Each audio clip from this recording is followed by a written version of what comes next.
As I suspected, 32 flavors.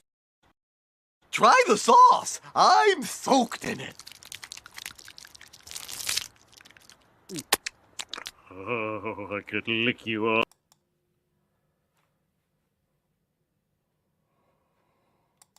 Hello, everybody.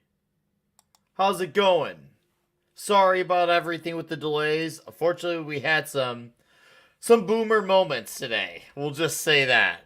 We had some boomer moments, and every now and then, we fuck things up. And I apologize for luckily it's not like a super delay. It's like 7 minutes, 6 minutes. So I do apologize for that, but things do happen. And, well, unfortunately, we had some slideshow issues, we'll say. But we're going to overlook that because there was a time, once upon a time, we did this show and we just kind of chatted and sounded off. And you know what? That's okay. That is A-okay. We're going to be all right tonight, all right? Seriously, how are you all doing tonight? It is the 65th episode of the Toxicity of Toxic Tuesday. And we had Darius Munchausen here wasting absolutely zero time with a $1.49 super sticker of, you guessed for it, popcorn. Look at all you fine faces here in the chat. Look at that. Look at this list. Casparis, Dwayne Olson, Sean Eastep, Radioactive, Jacob Ironside, Colonizer, Jeebus, Das Wolfen, Eric K, D. Bud Martin, Joe's Atmosphere, Lisa, Deleted Scenes, hello. Who else?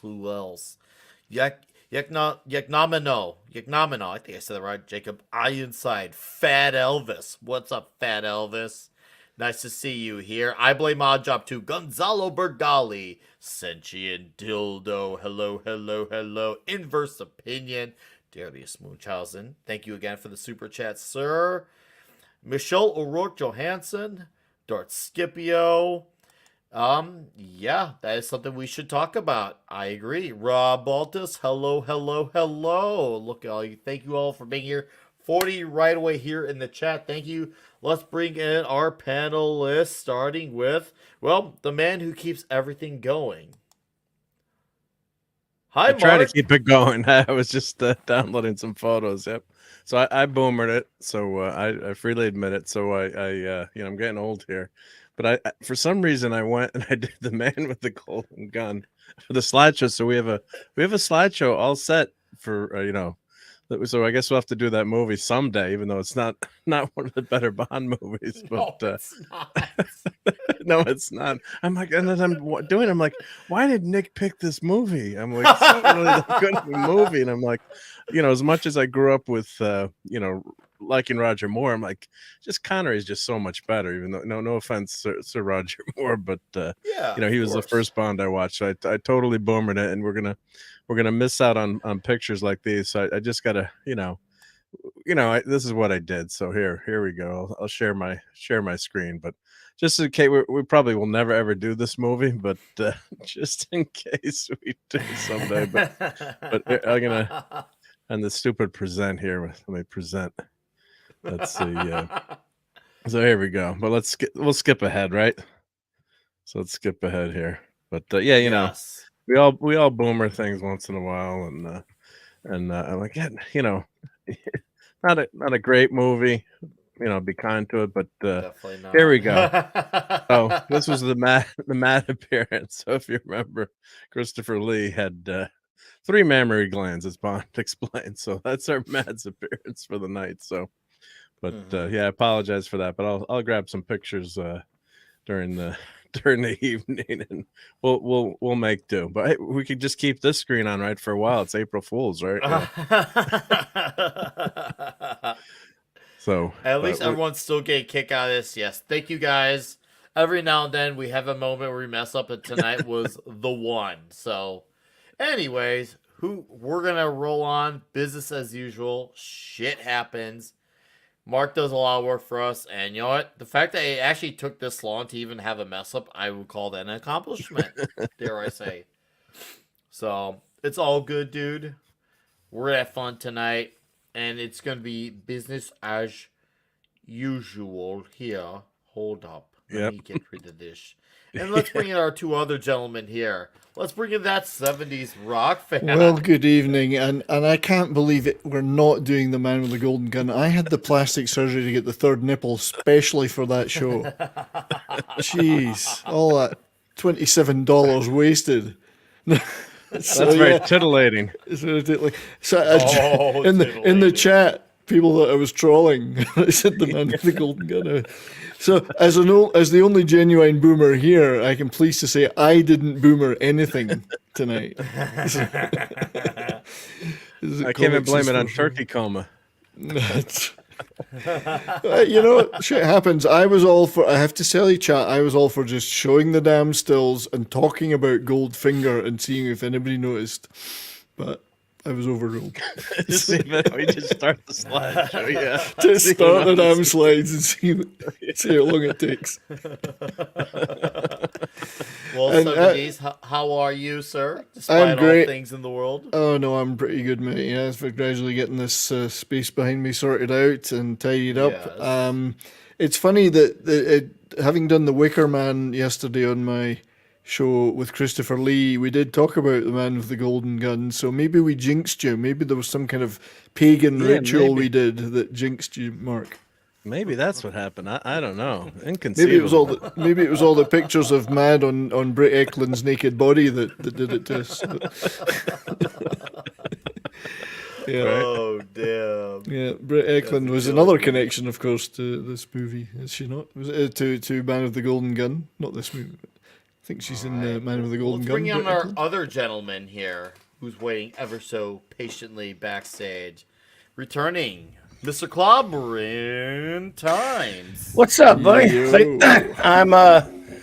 I'm not exactly prepared. I've seen the movie a lot of times. I mean, the one with the finger, not the Okay. gun. And the one with the gun too, as a matter of fact. But The Man with the Golden Finger.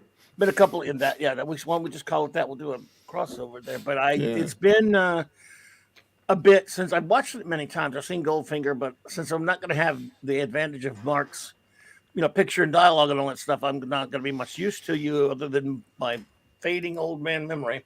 That's a James Bond fan. Hey there, Lisa. Yes. Hey there, Michelle. And you guys too, by the way. And you guys, by the way. Yeah, hello to the ladies, and you guys. Yep, hail to you too. Das Wolfen says it was the Culture Casino picture in the Wicker Man stream that jinxed it. He was covering Britt Eklund's arse. Mad was doing the boob duty. So Yeah, hey, Man with the That's Golden what Gun happened, isn't great, but I mean, it's not Goldfinger level, but it's okay. Well, Got one some of my okay least stuff. favorites. Yeah, but Yeah. it wasn't. It's not a super. Yeah, but No. One of the more Definitely not. forgettable Bonds, I think. Yeah, it's I forget about it at times. So I remember when I stepped Yeah. in backstage earlier. I'm like, oh man, there's Yeah, no it's not way. the best. I'm going to get Mark's information. I got to contact him sooner because this is something else. Right. we went out to dinner, So- Nick. We went out for pizza, which you'd approve of. Ah, yes, I would. No pineapple, I hope. No pineapple. New I hope. Haven? There was a pineapple pizza on the menu. I almost was gonna take a picture of it and show you guys, but yeah, we had it was a hot oil pizza, the spicy pizza. It's good, Yeah. good stuff. Yeah. Nice. So it's just us tonight, buddy. Where was somebody taking off? Well, a lot of the guys, Red Shirt's not Agreed. feeling well. Tom has not been a part of the Connery Bonnick saga, and Gary's He's not a feeling big well Bond at all. fan. Tom's not a big Tom's Bond not a fan. fan. And And- Gary, Of course, we also got Mr. Joe's Atmosphere returning Hey, as Joe. well. I agree, D Bud. What's up? Absolutely. I thought he was trolling me, man. No, I was actually telling the truth for once. Wow. I agree with what D Bud said. wow. We were debating whether we should just run with it or not. Hey, man, we could always get really crazy and cover Gold Member. We could do Remember, that. that would have been even more That movie. meta. D Bud is exactly right. It's better than that Daniel Craig Ponce any day. That's true. Very Here true, we are very defending that. Here we are in this day Well, and I think age Daniel defending Craig the could man have- with the golden Could gun. have played one of Scaramanga's nipples, I think, quite easily. Yeah, he could have. Pretty much is one. He has been called a bit. Pushy. Oh, I see in the back it says pushy. Boucher. So 70s. Let's not have 70s have the floor, and let's just have him say the magic words. Pushy galore. I must be dreaming. Dreaming, yes. Must be dreaming. Awesomeness. Awesomeness. Or there's also, you expect me to talk. No, Mr. Bond, I expect No, you to Mr. Bond, I die. expect you to So- die. To die. Even Probably the though most Goldfinger- iconic line ever in a Bond movie, probably. Yeah, so I thought guess you were we'll telling just me get to do right that. into it. 70, sorry. Goldfinger was published in the 50s as a book, and it was the 7th book in the Ian Fleming series. But obviously, it was the 3rd theatrical releasing movie that had coming out. And we'll bring up the screen here.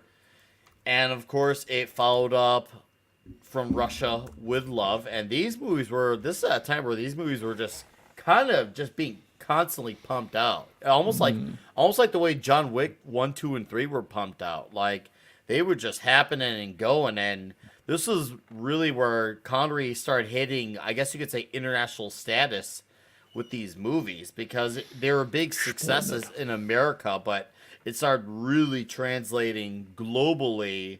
And at the time, it was the fastest tracking movie when Guinness World Records actually meant something at the time. So this movie is very significant for that. Also very significant for the dynamic, should I say, with Bond and Q. And of course, we got Boucher in this movie as well. Oh, man. Galore.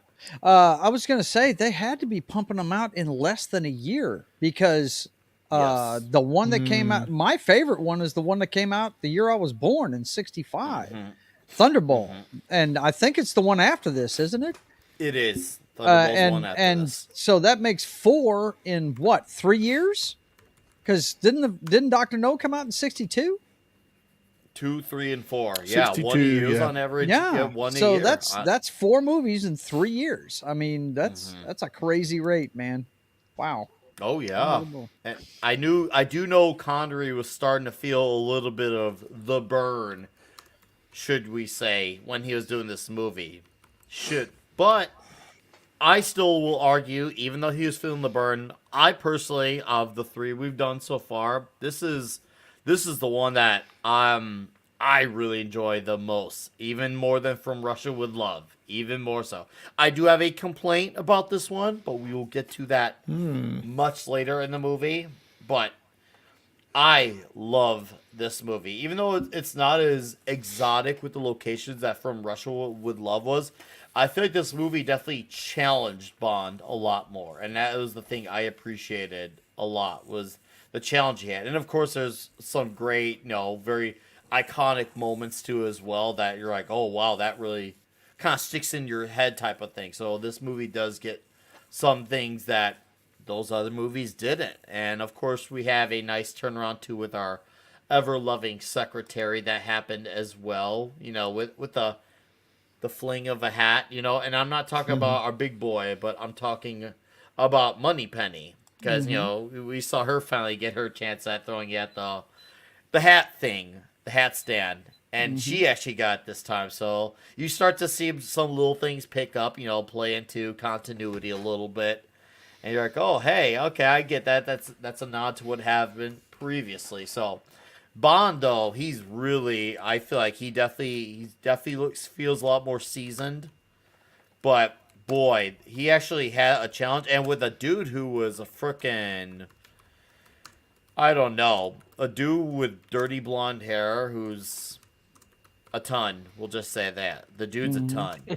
And you're like, this guy's the opposing villain, but he really was. Obviously, he had some muscle. And I think that's what made for Goldfinger to be such an intriguing character, because you look at him, you're like, that's the guy. That's the damn guy. But sometimes, once again, he's kind of like a Kingpin or a Carmine Falcone. He's a guy who has power. Not literal power, but, mob power, like authority power. And he plays the game damn well. He's got one of the greatest henchmen ever, too.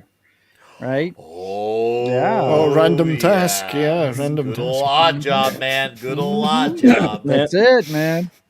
Yeah, a lot of people consider, when you ask people what is the best Bond movie, this one always comes up, man. It does. Yeah. A lot of people, this is near and dear to their heart because you got a lot of the tropes that showed up in a lot of the other movies, like the suggestive name of the girl that happens over and over again. I mean, it was even going into the Pierce Brosnan days with Xenia Onatopp, stuff like that. And you've got this.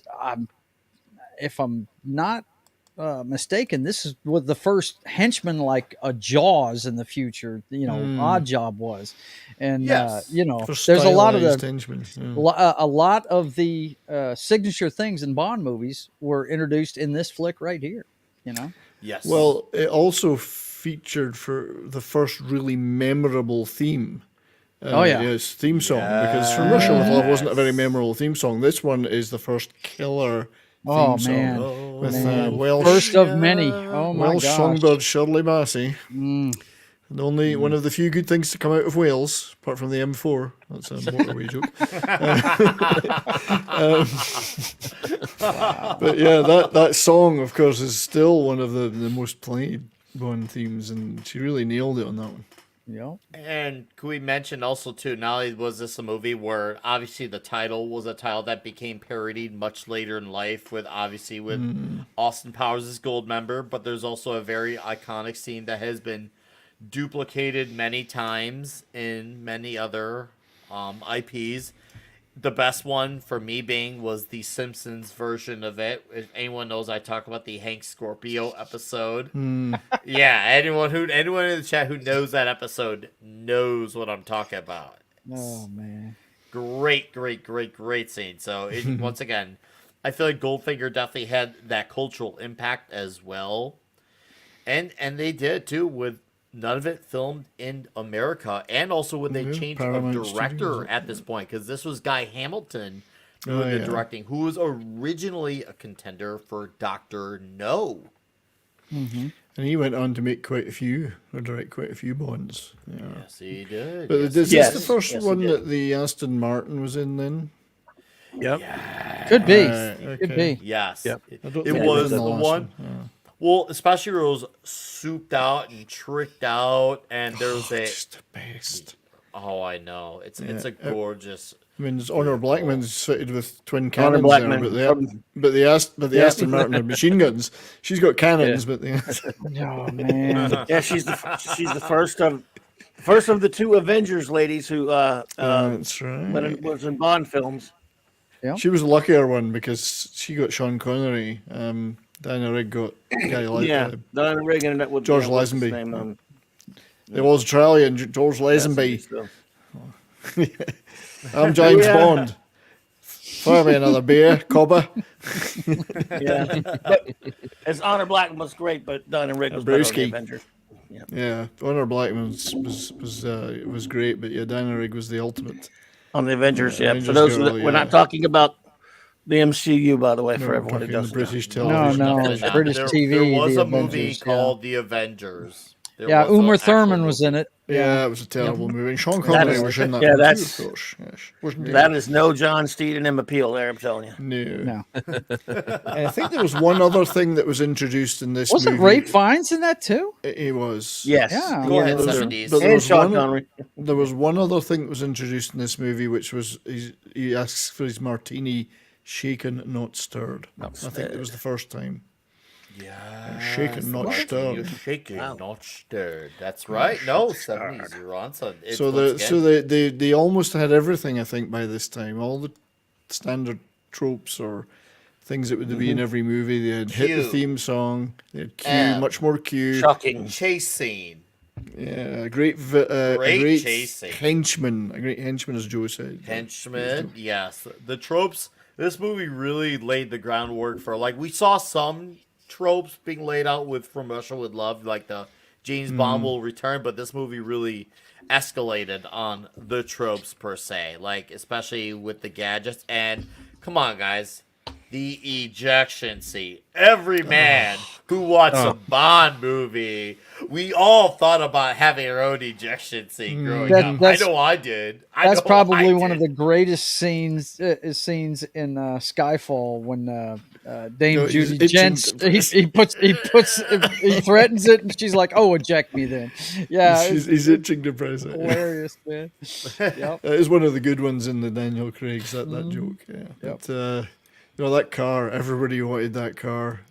You wanted the models of it as a kid. It was just the greatest thing ever. I want a car. I still, to this day, I want a car that spreads oil and smoke out the back, so I can get some tailgater to fuck off. How about the fact that the license plate can rotate? I mean, we all want that. Fuck having to spend money on a license plate number, bro. Yeah. That's the life. Just rotate. I had a license plate issue. Just change it. I had a friend in the Army that he actually put a toggle switch for his brake lights in his car, and he's a big Bond fan. It was for when people were tailgating him, he'd turn them on, turn on his brake lights and just hit the gas, right? I like inverse opinion in the chat. I like what you're saying there. This is the film where Bond became an icon instead of just a character. Yeah. Like he became something else than just a character in a movie. Yeah. Oh, fair cop. D-Bud is right as well. Once again, the relationship really expands with Q. Really, Q. This is full on Q in this movie. We see Q in From Russia, but this movie really is like, Q now has arrived. This is the one where he's now all in. And Desmond Llewellyn is terrific. This Q all the way through. And of course, his name is Major Boothroyd, but no one ever says his name much. He's just Q. There it is. There it is, baby. This was the car to have as a kid, right? So this is the Corgi. We all wanted that, yeah. So, and this is from the 7. Yeah, I guess. That's fantastic. When I was a How kid. realistic is the Bond inside it? I'm gonna try to get him out because the ejection seat broke. Aston Martin DB5. Made in Great Britain. You don't see that much now. Yeah. So of course it has the there's various buttons that you can press on the car. So it's got the button in the back, opens up the shield. Come on, Pop. Woo! Where is it? Which? Oh no, it's the. Oh yeah, the shield. It's the it's the bumper buttons. Yeah. That opens the shield up. It's such a cool scene. Because we call it And then the front, you press the side buttons here. Ooh, it's a apologize for the focus, but and that opens up the machine gun. I saw that. Machine guns come out. Yep. Everybody wants those things. Yeah. Dude. Where's the button for the naked woman in the back seat? Yeah, so there's the buttons on the side there. The black one's the ejection seat. And a couple of months ago, I play with this one, so I have it on the shelf, and then the hood broke, so I got to call Q. I got to take it apart. This guy, unfortunately, what they do, they riveted these, so these are classic toys. So I guess not getting I into gotta that drill thing. it. Well, I can drill it out, and Right. it's a pain because it's an original. So then I have to try to Just fix. tell you what, Mark. If you don't want it anymore, just mail it to me. Just mail it to you. Yeah. Right. Just Sounds mail like your you don't Aston want Martin this. to me. Just mail your Aston Martin to me.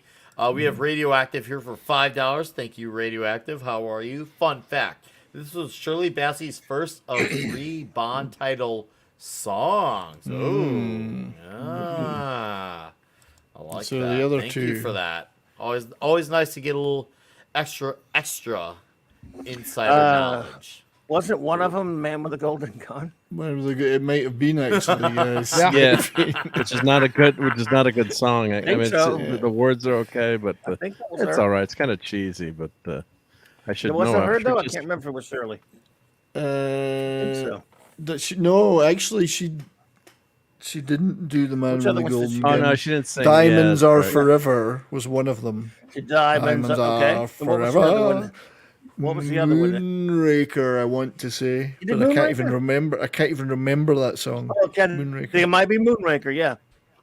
I can't even be. remember Might the be, song yeah. There you go. Moonraker. Yep, Moonraker. because We got I felt at the Moonraker. time it was There you go, a KC, Charlie Chats. it wasn't Thank such you. an appropriate choice. I don't think Moonraker because really they had started to go with the younger acts and more rock acts, and then they went back to Shirley Bassey for that one. I thought it was a bit, you know, like no offense to her, but they could have gone with somebody a bit more up to date, I think.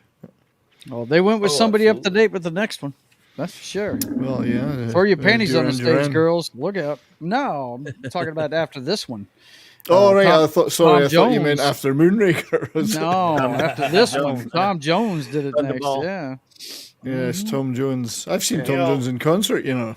Oh, And he was very good, I have to say. Very, very good. In fact, I've seen... It's not unusual to say that. That's right.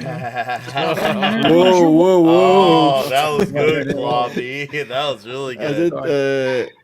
I'm just trying to think of any other acts I've seen live that did Bond themes. I've seen Paul McCartney, and I've seen Tina there's Turner. one. So there's 3. About Live and Let Nancy Die is Sinatra. awesome. Live and Let Die was McCartney and Wings, wasn't it? Yeah. Yeah.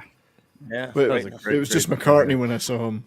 Yeah. Paul McCartney So- and his band. There was no To talk Wings by then. more about the Aston Martin, they were actually like they're kind of like on the fence about having their cars for productions for the movie. So the producers actually had to pay for an Aston Martin, but after the movie like succeeded, they never really had to obviously worry about everything because of the big returns that they got. But at the time, there was a big reluctance on Aston Martin, which I kind of get. It's a big car, and this franchise, well, it was a success. It wasn't the runaway smash that it became. So, sometimes you gotta take big chances, Hollywood. We're talking about you, Hollywood. Sometimes you gotta take chances, and sometimes you can get greater rewards and payoffs. And that's what they did then. They actually were being daring with this one. So, I got a nice little trivia question for the chat, and the panel is welcome to answer too. Which Bond actors has stated this movie as their favorite Bond movie? I'll say one hint. It's 2 Bonds. 2 Bonds have stated this movie as their favorite Bond movie. Are you excluding Connery? Absolutely excluding Connery. So, okay. Peter 2 Sellers. Bonds. David Niven. David Niven. Woody Allen. Woody Allen. Oh man. Woody, you guys are killing so- me. You'd have Brosnan. to. I'd have to think that one of them has got to be Pierce. It's One of them is Pierce Brosnan. And there's And one Timothy more Dalton? other one. No. Well, we're running out of choices, so it's Roger That'd be Moore. Craig, I guess. Is it Roger Oh, Moore? no. Not it's Roger.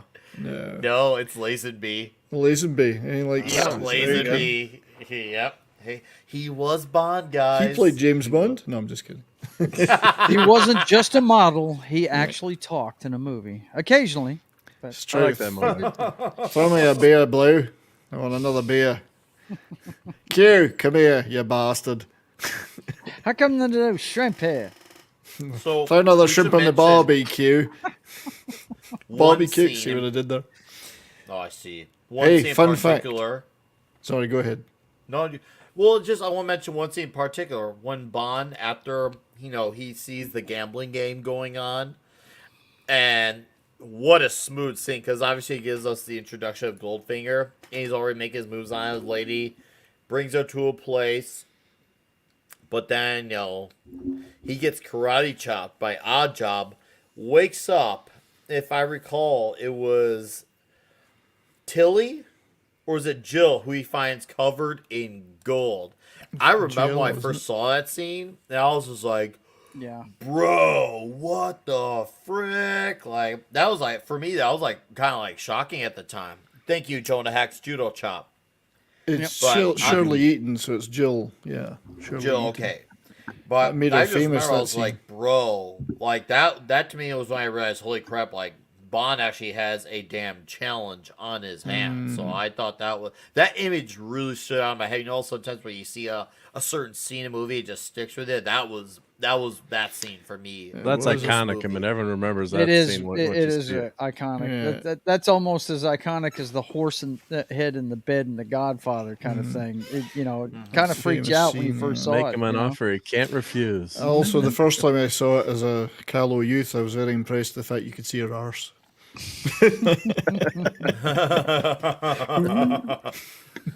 But yeah, Oh, that Jacoby. scene's got to be in the top 10 most memorable scenes in any movie ever. I think it's just, it's incredible.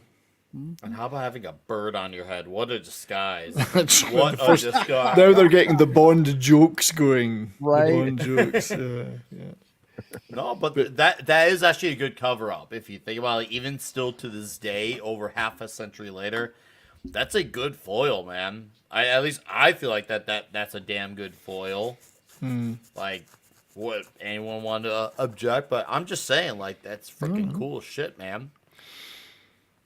I love this set, or whether it could be a real house. I don't know, but it's really neat. The set building has progressively got better and better in the Bond movies. Yeah, Until it you ended up with that fantastic set in You Only Live Twice with a submarine base, Yep. all done in Pinewood. Just phenomenal sets. You really made A the lot most of out of bomb what in they here had. too. Connery's great in this scene too. He's just such a cool guy. Yeah. Yeah. And then he switches to the tux. It's like going See, from a frog. what was the man movie to where a the tux. guy rips That's the tux right. off? Arnold wasn't the first guy to do that, guys. Yeah. In True Lies. No, that was a Bond movie. Didn't he rip the tux off and had another tux on underneath? He had the wetsuit on. Kind of like when Chuck Norris did the beard. Like, there's a beard underneath. Underneath Bond's tux is another tux. Yeah. Yes, a groovy layer. And he's starting to look a little bit more modern as well, because in the Doctor No, he still looked kind of old-fashioned with his clothing. But he's getting a bit more Yes. suave now, a bit more 60s, more mod. Waving the boner. It's like- and you know what? Sean Connery's hairpiece looks really good too. it his does, hairpiece. yeah. It should have got an award of its own. It's good. It should have been cited in the credits. I love this scene here. What they're about to show. Sean Connery as hairpiece would have been the headline. I mean, Here it hairpiece. is. What's really cool is when you watch that scene, Connery sees the assassin coming up through her eye right there. See that clip? Yeah, Which is cool. like how smart he is. How you That know, is freaking quick thinking. yes, I'll go back to that because that's like I'm Who just the hell- clipping the movie. What I as we're want to know is watching who the here. hell's looking at a woman's eyes when they've got a naked woman in front of them. So there's something a bit weird about that. Well, because James Bond has seen so many naked women. What's another naked woman to him? Right. So, He's just you know, he's going through the motions. See, when it's man. Rocky, he looks down at Apollo. Not in his eyes. He looks down. Yeah, but then they hug it out, don't they? They hug it out. Hey, old Apollo. You I'm know, sure we've got I a clip just- for that. I look down and I see you got tighter shorts than ever. Dude, oh no, that's not a nice move. No, he's about to break his leg. Oh, He wanted to take his shoes. I'm telling you, this This is is a a great- damn badass fight. great Like, kill. this is actually a damn badass fight to get shit started. I This love is so how cool. this all backfires at the guy. That's right. yeah. Safe. Oh no! Oops! Frying tonight. Yeah, safety One of the tip, best- Don't shower near One of the heaters. best lines of all time. Shocking. Just one word, but Shocking. funny. Shocking. Go. Did he kill the girl? Did the girl? She got killed there, didn't she? The bad guy killed the girl. Think Yes. so. Partner, yeah. Yeah, I don't know how many deaths are in this one. The death count kind of gradually rose as the movies went on. Yeah. What a black So- pushy galore. She is This gorgeous. movie has my a goodness twist. gracious. With the opening credits. This is the first movie to feature a title song that plays over the opening credits. But From Russia with Love had a title song, but it played over the closing credits. Yeah. But they were also realizing they were missing a trick because they could have two songs then, one at the beginning and one at the end. Could have. They could have had a gold member. But Golden instead words. we're stuck Yet with the yet finger. another Bond trope established right here. Golden What, the good member word. or Yeah, the finger? The not, projection. The projection. Yeah. how about good-looking chicks and some good music over the Maurice credits, Andy's- Binder. and Title the sequence. so you don't yeah, get like I said, bored the during Maurice- the credits, right? Right, like you said, the Maurice Binder credits really took off from this one on, but they did it in the other two. But yeah, that became Yeah, a it's- staple. They nailed it in this one. Yeah, it's so cool, Binder so openings. innovative. Yeah. Golden words. If you Well, want. I don't know if you guys have ever noticed this, but you know my avatar I use, that is from a James Bond movie. It's something inspired from a James Bond movie. I think it's The World Is Not Enough. It's my daughter's favorite one. Pierce Brosnan's in it. I love that one. And they show it's either a moon or a sun rising over this girl's profile, and it has floating diamonds as her necklace. And I said, wow, that would be neat, only let's make it a clock. So if you look at my avatar, it's got clock. It'll say 9, 8, that kind of thing. Nice. That Very was Not inspired Enough by a had Bond one. opening. Yeah. Oh, Yeah, by it the had one of way, best endings. trivia They had one time. best ending. Oh yes, go for it. 70s. Jimmy Page played on the song Goldfinger. He was in the John Yes, Barry Orchestra. That's true. Yeah. Yup. Yeah. What year I was this gonna movie mention again? that. You beat me. 64. The year I 64. was- He Wow. Yeah. was a The year I was studio born. musician back then, I think, right? He He was played. just working. He was a session guy. Played on Yeah. thousands of records before he joined the Yardbirds and then Led Zeppelin. Wow, this is the year I was born. I'm the same age as this movie. Wow. So you aged well. You aged was with weird. Not with quite. the Not like the movie did. you aged with Pushy Galore.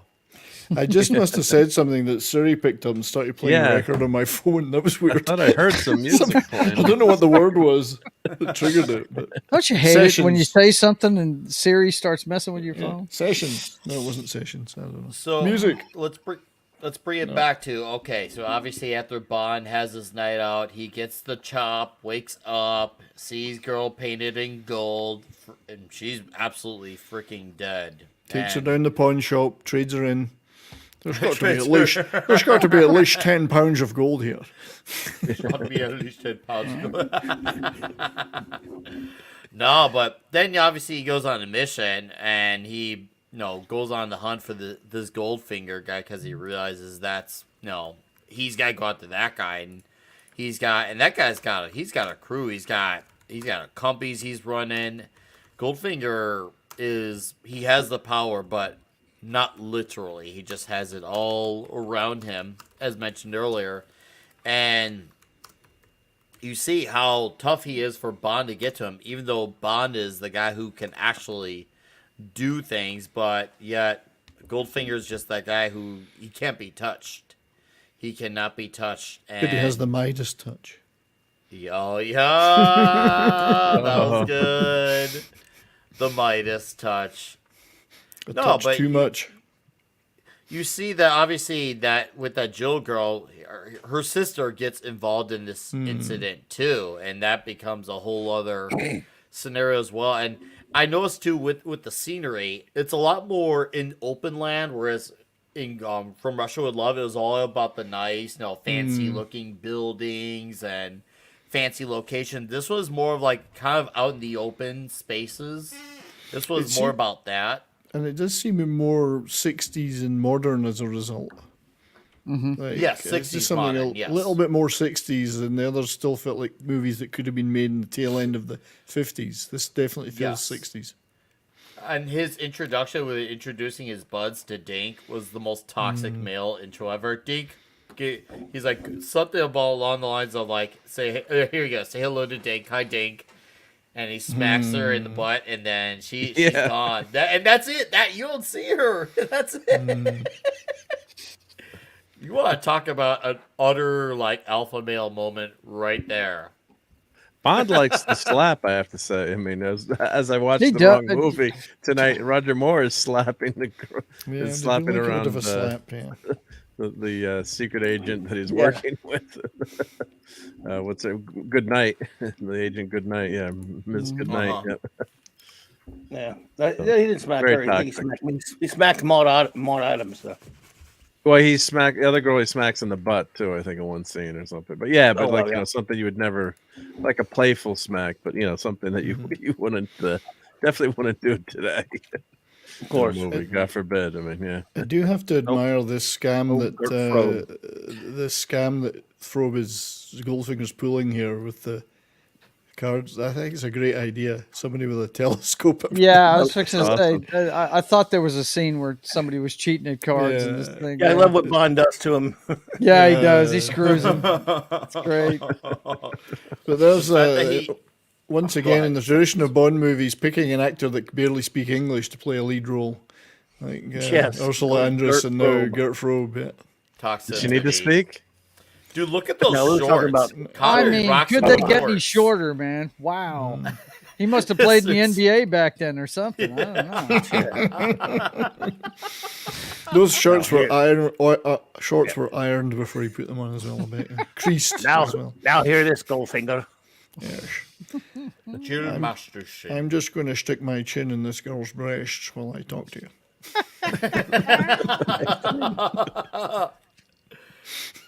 Now Poor hear this, Jill. Goldfinger. That's what the dimple is for. Oh my god! The dimple. Look at that high-tech audio gear. Look at that look! Oh my god! I just love how you see Goldfinger like stuttering, like like, and the fact he loses his temper tantrum over this, like, he's one of those guys where when he has it all, like he's the bad, you know, he's 10 feet tall, he's on top of the world, but when shit's not going his way, he becomes like an absolute freaking baby about shit. So you're like, oh, you he's guys, that guy. I'm taking my toys and going home. Yeah, he's a cartman. He's a cartman. It's a He's real cartman if he shame. had power. Yeah, it's a real shame Shirley Eaton's only in it for a few minutes because she really is gorgeous. She left some toxic Yeah. moments. I'm sure a few boys who were young when they saw this had a few, tingling moments when they saw some of these scenes. I'm sure guys maybe had their first moment of puberty when they watched this and they're like, oh boy, I feel a rising here. Oh, Jobs. He's a good Interesting that they don't kill Yeah. Bond here, of course. They Yeah. just knock him out. Not only This- that, why do you really have to kill someone by putting gold all over him when you could have just did it his normal way? It's a statement. Wasting It's a gold, signature Goldfinger. move. It's a very Still super chilling villain thing to shot. do, right? Yeah, Yeah, it's that's a very- super super villain thing right there. Yeah. Still a chilling shot for me. I will not forget when I first saw that. I was Yeah. like, bro, that is some serious And it's, the shite. fact is, it's accurate. It would kill you. I know. I saw this for the first time on ABC. They used to show Bond movies every other Sunday night. Oh, Sunday Oh, night. Sunday that's cool. movies. Yeah, Oh, it was a Sunday big night deal. movies. Yeah, It was a big deal. it was. Everybody watched it. Yeah. 31 became Soul Assassin. That's brilliant. That is Very one of good. the comments of the evening. 31 Yes. flavors, Very 32 good, flavors yes. that day. Oh, that's too Oh, my. good. Shoot the beast. Oh, my. The girl's Gosh, dead. man. I like how he's just like, the girl's dead. I was just like, dude, that's it. Like, And can you Yeah. send up breakfast, please? I'm hungry. hash browns. Could you include some hash browns with that? I'm going to need an extra egg. I need an extra egg. It was very Mark, And they said jerky. no to go a little bit faster if you want with this one, since obviously we've gone. Yeah, no, you guys 43 could just minutes. keep talking. I'm just clipping as we go. Oh, So keep going. Yeah. that's all. I'm That's just fine. doing my. Are you sitting hitting a button? Are you going like this? And No, here's no, a no, little it's- money it's all penny. right. Okay. I can Look, do. I can look. change it to next Brings time the I go hat around. back I'll around change it. but- this time around. Nothing Money would penny give me brings the greater hat Mark, back you, pleasure. around. you kick ass, man. You just keep doing what you're Story doing, man. by play. Thank you. You are awesome. They really nailed the script with that stuff. I got to make up for Boomerang, and then the I scene's love- coming up with the Mustang trying to keep up with the Aston Martin, and it just Oh, no way the man. Mustang could. I mean, I have No. a Mustang, but the stock Mustang back then, the suspension was for crap. So Yeah. it's well, that scene's coming up, but just the car is just that next scene with the Aston Martin is just so. Yeah. You guys are going to So have to amazing. excuse me because I wasn't expecting to come on here. Okay. And Foxy is making a bunch of merch. You probably saw her measuring something on my chest a minute ago. So we're getting some stuff done here in the studio. But thanks for inviting me. I love these movies. Thunderball's my favorite. That's the one you're doing next week. If you want me to come Yes. back on, I will cut out the time to do that one because that is my favorite. I love that one. But You're in. you guys take care You're and in. enjoy. Hi, Joe. Goldfinger. Cheers, Good, buddy. Joe. See you Was that later. Nick? Thanks for Am I hanging supposed out, to? Joe. Thanks, Joe. I was gonna make a bad joke. I'm supposed to clip the one with Mad Max Beyond Thunder. Beyond what movie are we Beyond doing? Thunderballs. Beyond Thunderbolts. Hey, you could clip Never Say Never Again. It's the remake of Thunderball. If you could, yes. I have to eliminate all free radicals. That's the line I remember from that. All three Yes. radicals. I like like that how movie. Fatima after Blush. Bond, Fatima Blush. Yes. after Ooh, yes. Bond gets shot by Tilly, and he goes after her, obviously, and he uses the things to, destroy the side of her vehicle. Holy crap, it's Hank Scorpio. Mark, you're doing a great job. So great, why don't you come work for me? We'll go bowling. Welcome, I love Hank bowling, Scorpio, to Toxic Tuesday. I know you impersonated a historical scene from this episode, so I'm thankful. I actually own an action figure of you, Hank. Thank you for dropping in. This is a moment here, guys. Everyone, welcome Hank Scorpio in the chat. Welcome, Hank. This is legendary. I I'm never thought getting we'd have deja Hank vu all Scorpio over here. again here. Yes. Thank you, Yogi Bear. Yogi Bear. But I love saying that not only does he destroy the crap out of her car, and he just attends to her like everything was fine until slip-on boob. Like, are you okay? Are you okay? You're like, you okay? Just to go back to I know we're watching this scene again, but the only thing that would have made this scene better is if Bond lit a cigarette while standing around all that nitroglycerine. You should have. He should have just lit a cigarette and then thrown the cigarette in. To show how Agreed. nonchalant he is. Showing how confident he is in his manliness. Indeed. Hey, you know who's in this movie? I don't know if he's in it in a large part, but Burt Kwok. Kwok. That was in the Pink Panther movies, amongst others. He was the Peter Sellers' butler. He was in a lot of stuff. I think he might even Kato? be in Kato, that's right. He might even be in other Bond movies, but he's in this somewhere. Oh.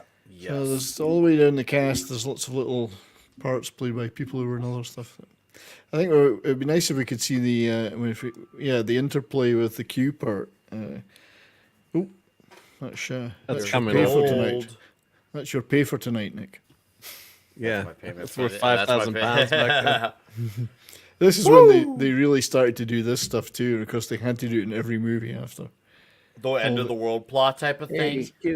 That's my lunch. No, what's this? And that's what I hated boy. about or really did not like about the Craig movies. They kind of tried to go away from the gadgets and make it more realistic, but this has always been part of it. This and is huge. spies part of it. and the fun stuff. I mean, they did have the Aston Martin, but maybe a couple times they had some Southern Belle gadgets, gets but it. really, She gets it. yeah. So sophisticated. As Exactly. it should be. We Indeed. like our Bond sophisticated.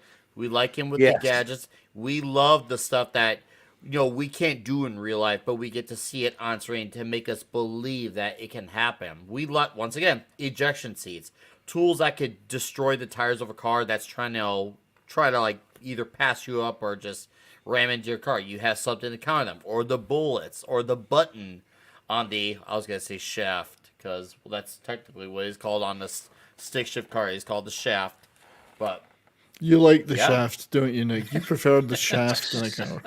it's got you got a button you can push on the shaft, That's- and it ejects. Oh, dude! Yeah, this But was a brilliant scene. you don't want to do that prematurely, though. No, you don't want to put your hand on the shaft too quickly. Oh man, no! I just Q's genius with this car. Seriously, like, can you imagine what this be like in real life? There Oh, had so to be so cool. much like, you can't have this car on the road. What? Like it would not translate. They'd be defense mechanism control. This is illegal. I want this in a car. I do too.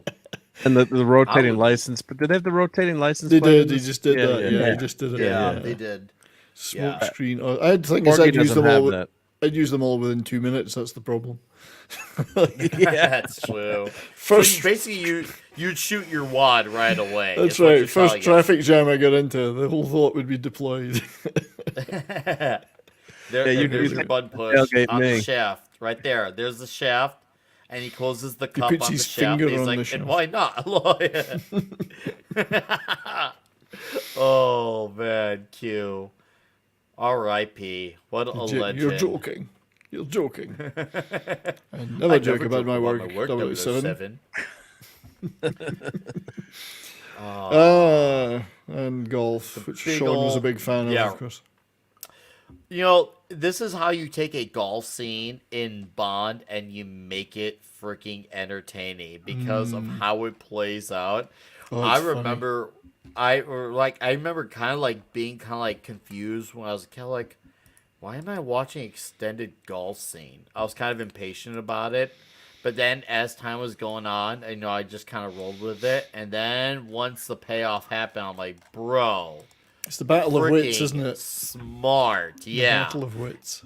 And of course, over time, it's definitely a scene that I appreciated more so later on in life. But dude, I freaking love how this played because at the time, I was just being a grumpy teenager. Where's my action? Where's my action? I don't care about two guys playing golf in these stupid clothes. That's all I saw at the time. But then as the scene was going on, I'm like, oh, okay, there's something at play here. And of course, you had Odd Job trying to pull an Odd Job on Bond, only for it to backfire. Dude, what a smooth scene. I was like, damn, great you thought you got him, but he got you, bro. It's a great set of +4s that Goldfinger's wearing there. Yeah, you We gotta got love the Furry cheating in golf, Kitten right? here for I can't tell you what type of $5 that is, but it says Nick Weiser flavored number J. Steak and kidney pudding with dark porter gravy, but really need to make yourself good parmo and add all your favorite toppings. Holy shit, that is wild. But thank you for the Nice. super chat for kitten. I do appreciate I'm hungry it. Thank you now. for I'm dropping hungry. by. Dude, I got hot dogs in my hand. Or at least mini hot dogs. He's standing on his original ball. You got hot dogs. Hot did. dogs. Mini dogs right here. I got mini weenies Nice. in my Pass hand. them round then. Pass them round. Nice. Well, there's only one weenie for each of you, and they're all little, so I'm going to be exclusive with my weenies. Excuses. Oh, Yeah, it's so- a battle of wits, which is, and then this interaction with the ultimate villain as well is something that's started to become common in many Bond movies. He's not just some distant figure; they're actually up Yeah. close, jousting throughout the movie. Really, And of course, you start to see Goldfinger's irritation with Bond. He does not like him.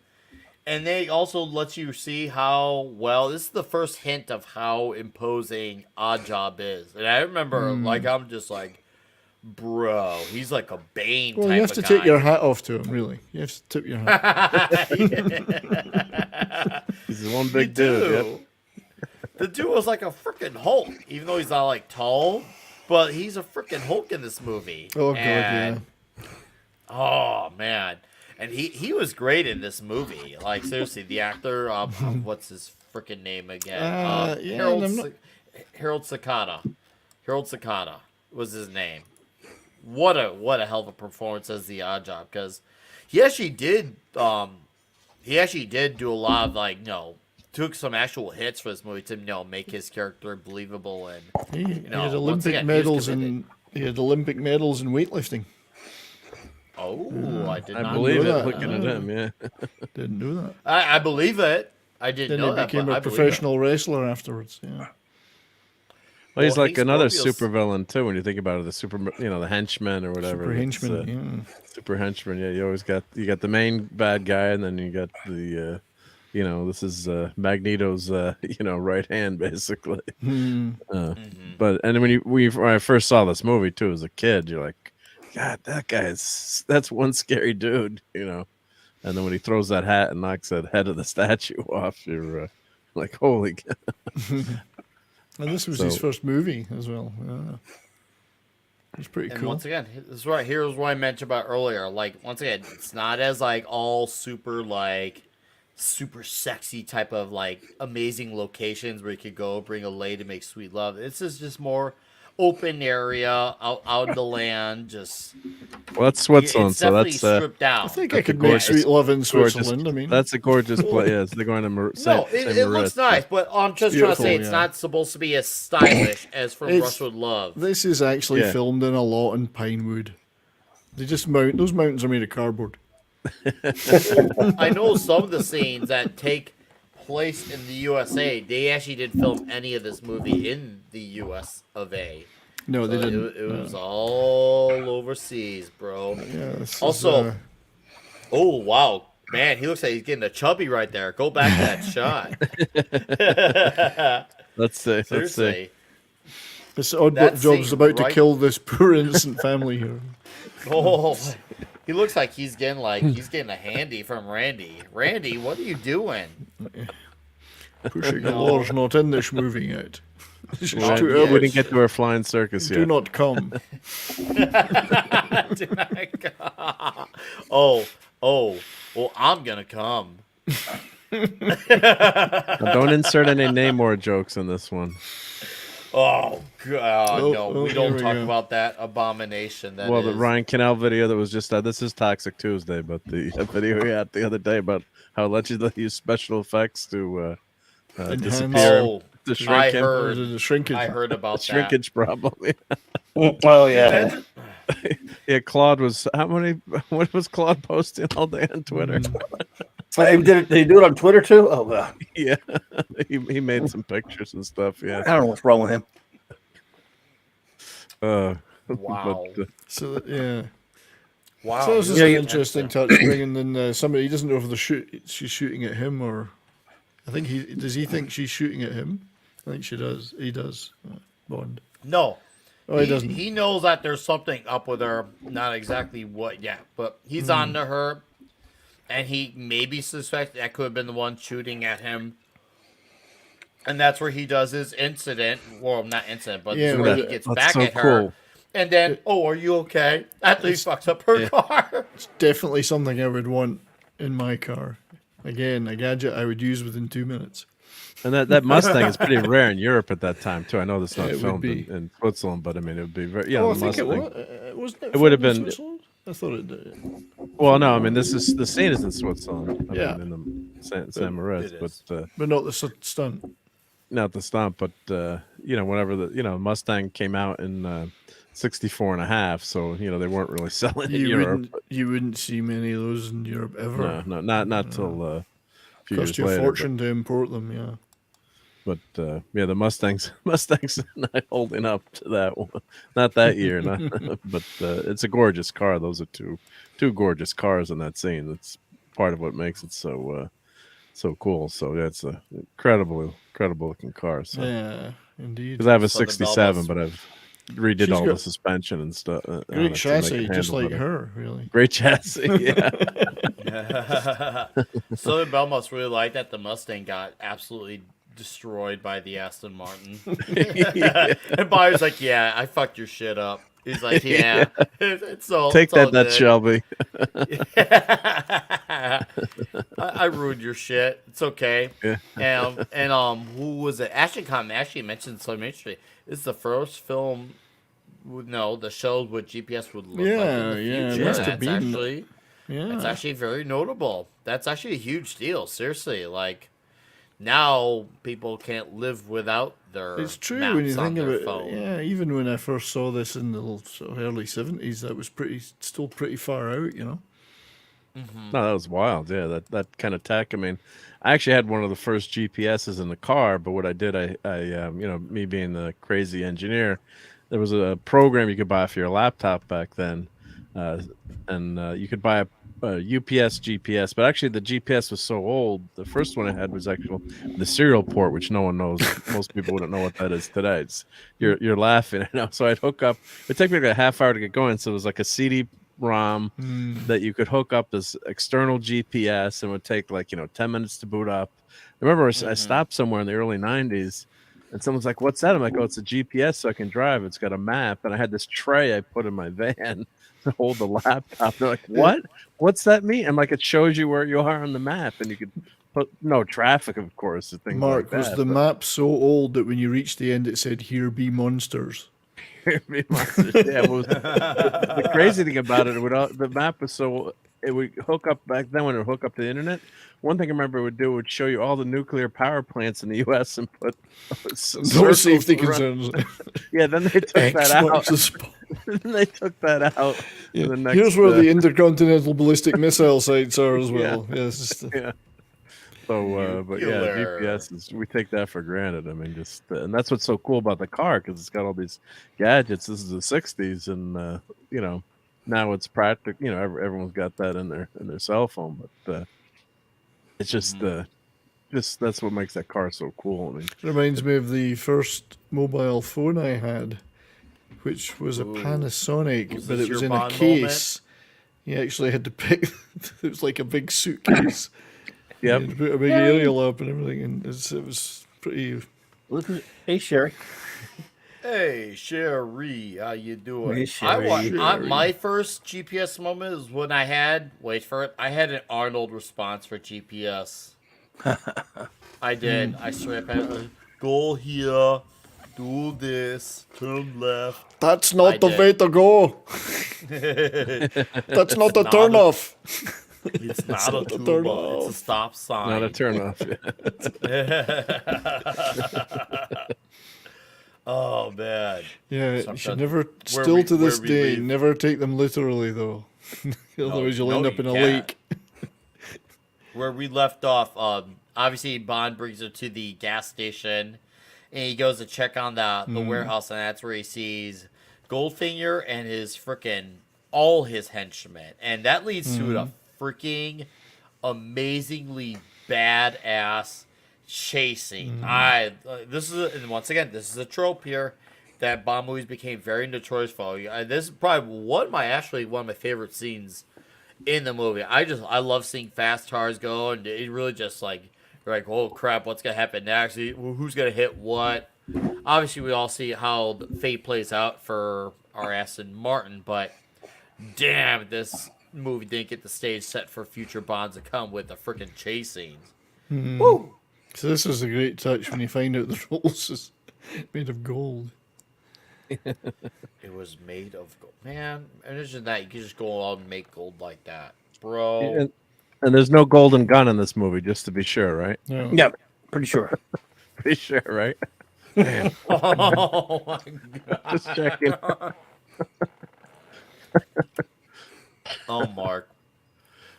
We'll talk funny. about this for a while, so that's it. But we're making do, right? We're making do. So Oh, yeah. I'm clipping as we go. So Doing great, No, man. Hold on. On Chat, the thank fly. you for sticking with us through our unintentional power you felt tonight. I do appreciate it. Mark does, 70s, Klobby. We do appreciate it. Absolutely, dude. You're doing great, man. Always. You're the engineer. Good job, Thank mate. you. Yeah. Well, Mark made this happen, and we adapted. It's all good, but no. I'm a bit puzzled about the editing in this movie though, because that's 3 times Bonds had to blow that nitroglycerine up. Yeah. The editor wasn't doing a great job in this movie. Oh, there goes the smoke.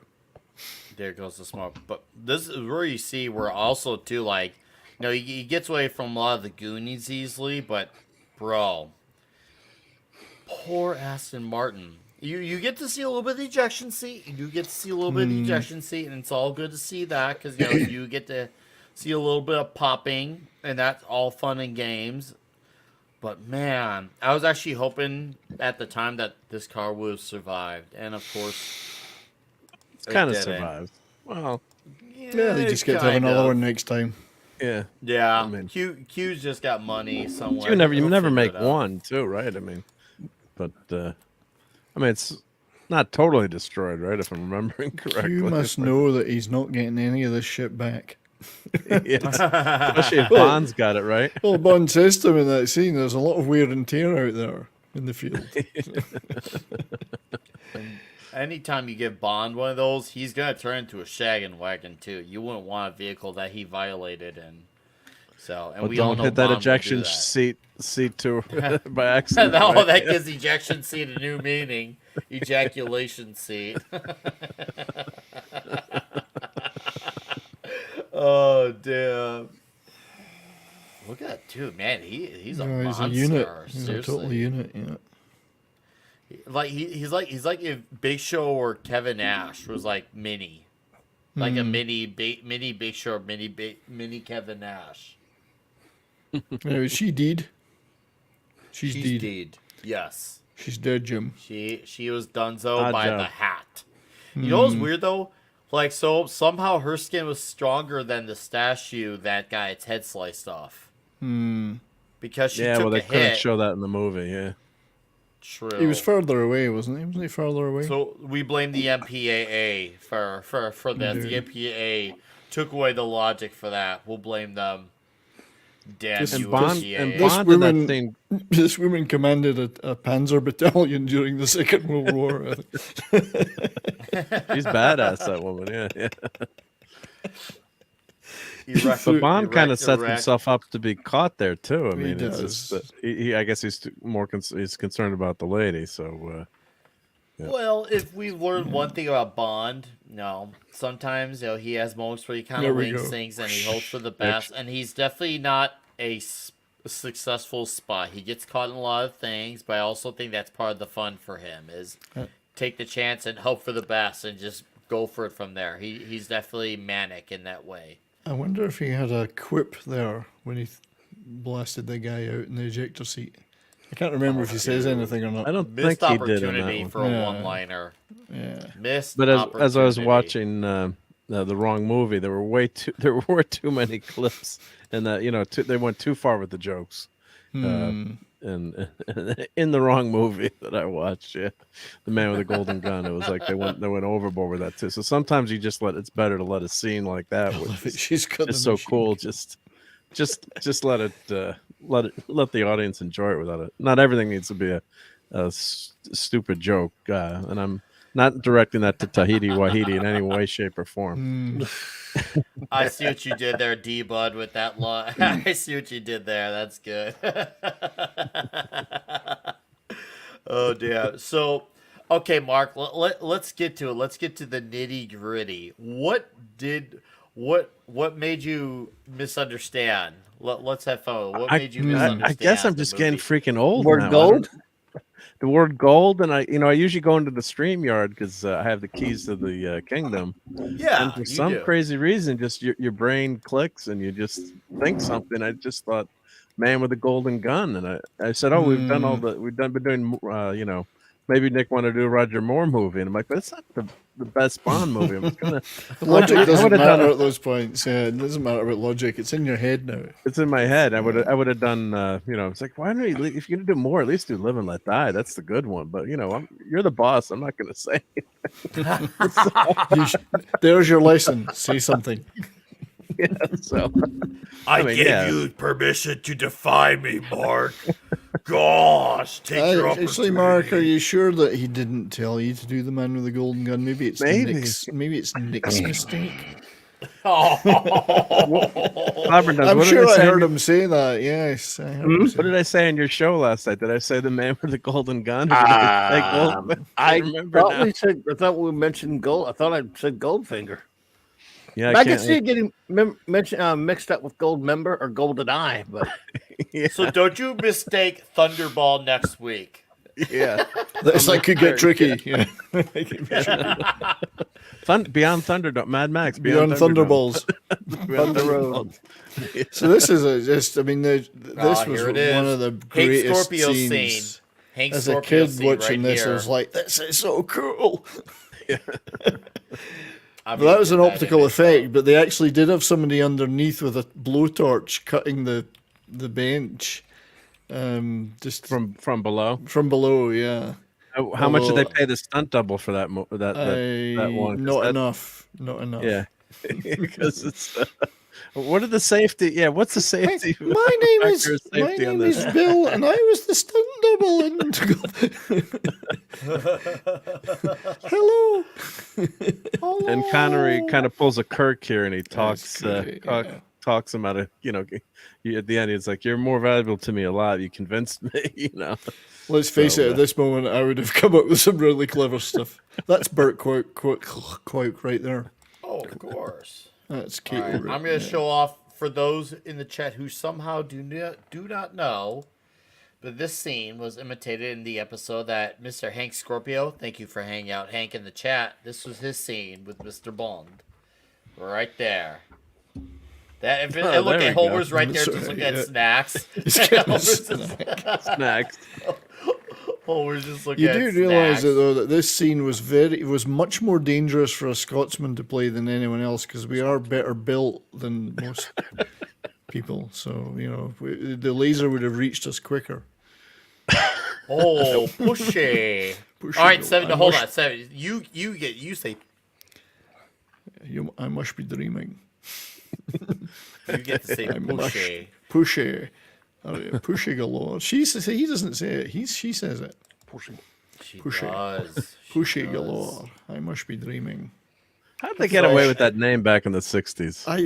There were some issues that they had with it. They definitely had some issues with the name and such. There was definitely some issues of studios, particularly overseas, that they were not really fond of with the name. So there was definitely some controversy about it. There was definitely. Because how do you translate that to different languages? Well, I wonder what some of the they did do some things like what's it called? Some nations they must have given really weird names for that, not to be able to say the equivalent. I think it was Kitty Galore. They went with Kitty Galore.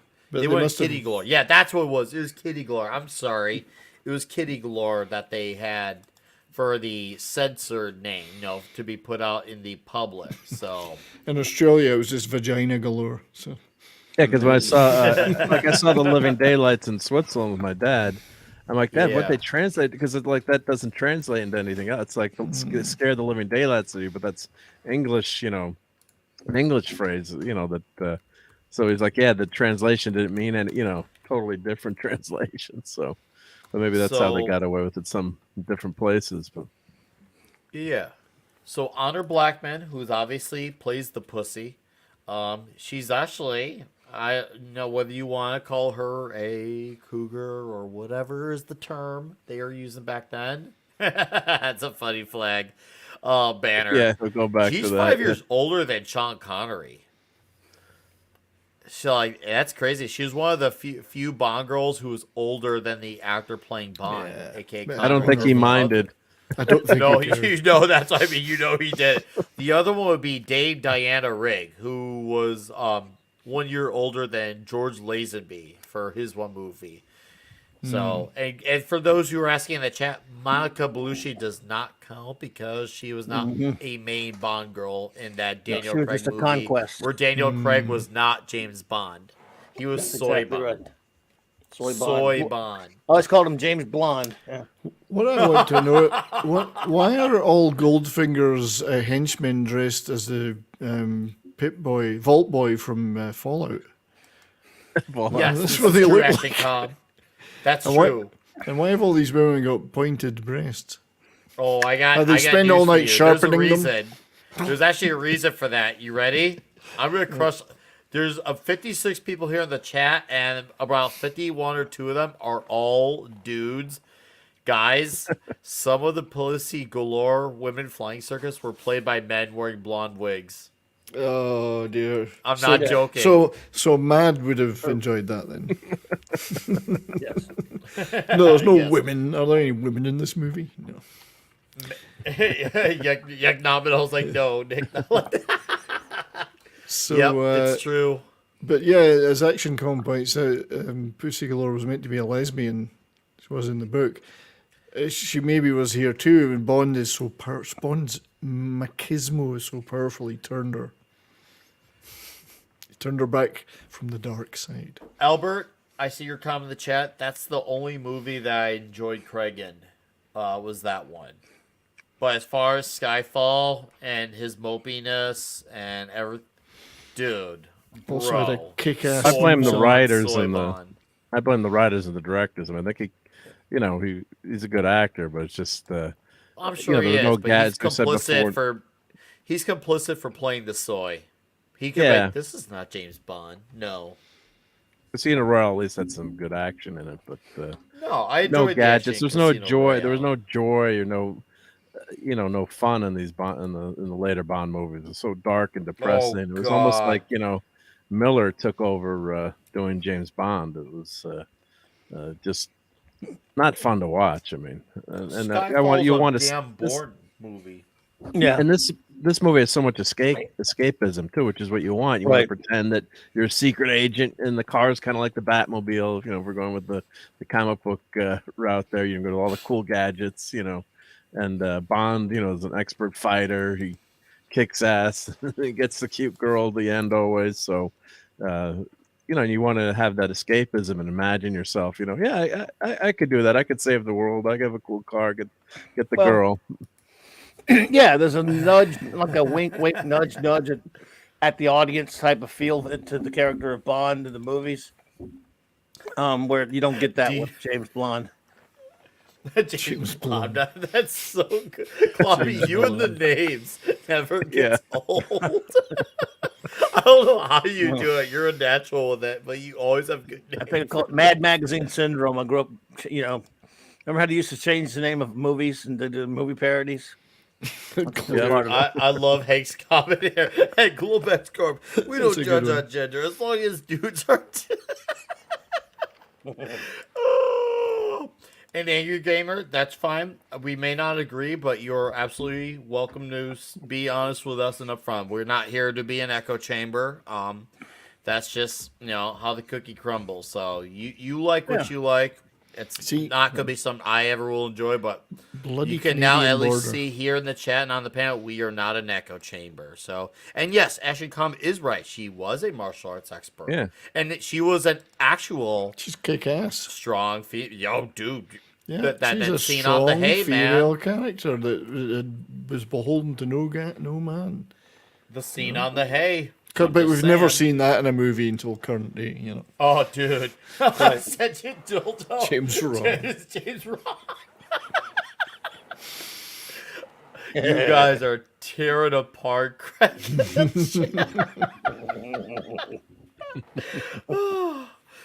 best I got Soy Bond. That's all I got. Oh, Han Solo's in this. That works. Napoleon Solo. Napoleon Solo's in this, not Han. Yeah, there's a character. And look, Get Smart's in this too. Oh yeah, Maxwell there's a Smart. character in this movie. His name is Napoleon Solo. Really? And a couple of months later, a show called The Man from U.N.C.L.E. debuted that was partially created by Sam Rolfe and Ian Fleming not too long before he passed. So he reused the name again for that show, of course, played by Robert Vaughn on the classic Man from U.N.C.L.E. And the good Scotsman, David McCallum, playing a Russian, of course. Of course, we all know that Napoleon Solo in this movie had a pressing engagement. He did, but he had to get that was the joke. He had to get the gold out of Pressing him. engagement. But yes. I've got to extract my gold from him. This I forgot shows about that you that separating my gold. Goldfinger was such a I want to rule the world type of villain where he makes his own miniature room of the place. It's kind And of within silly, the miniature but, room, there's another miniature room. Yeah, and there is another. And then within that one, there's... But at least he's a damn villain.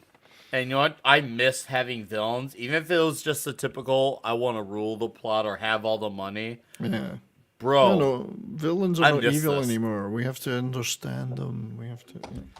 We have to feel sorry for them. It's not really villains. Society did it to them.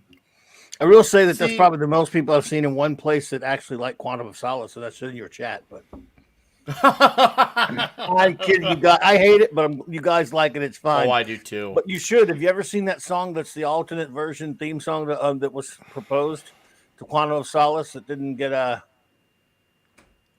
make it into the movie? Oh my God. Nick, have you ever seen that? I don't know which. See, look, it's like a Vault Boy. But what's the alternate version? What's the no? Tell me, Klobby. It's a video It's just sorry, guy made- Sherry's comment did everything. There's a video out there. It's called The Ultimate. It's not. It was made up. A comedian did it. Is singing Quantum of Solace like it was. He sings it like it's a Bond song. He's got video. He uses video from it. You mean hilarious. Bill Murray in Star Wars? Sort of, but he makes it look Star like Wars. he sings it like it's like it would be a Bond song. It's sort of singing it sort of like he's doing it in David Bowie type style. Oh, right. Okay. And he's making fun of David Craig Bond movies.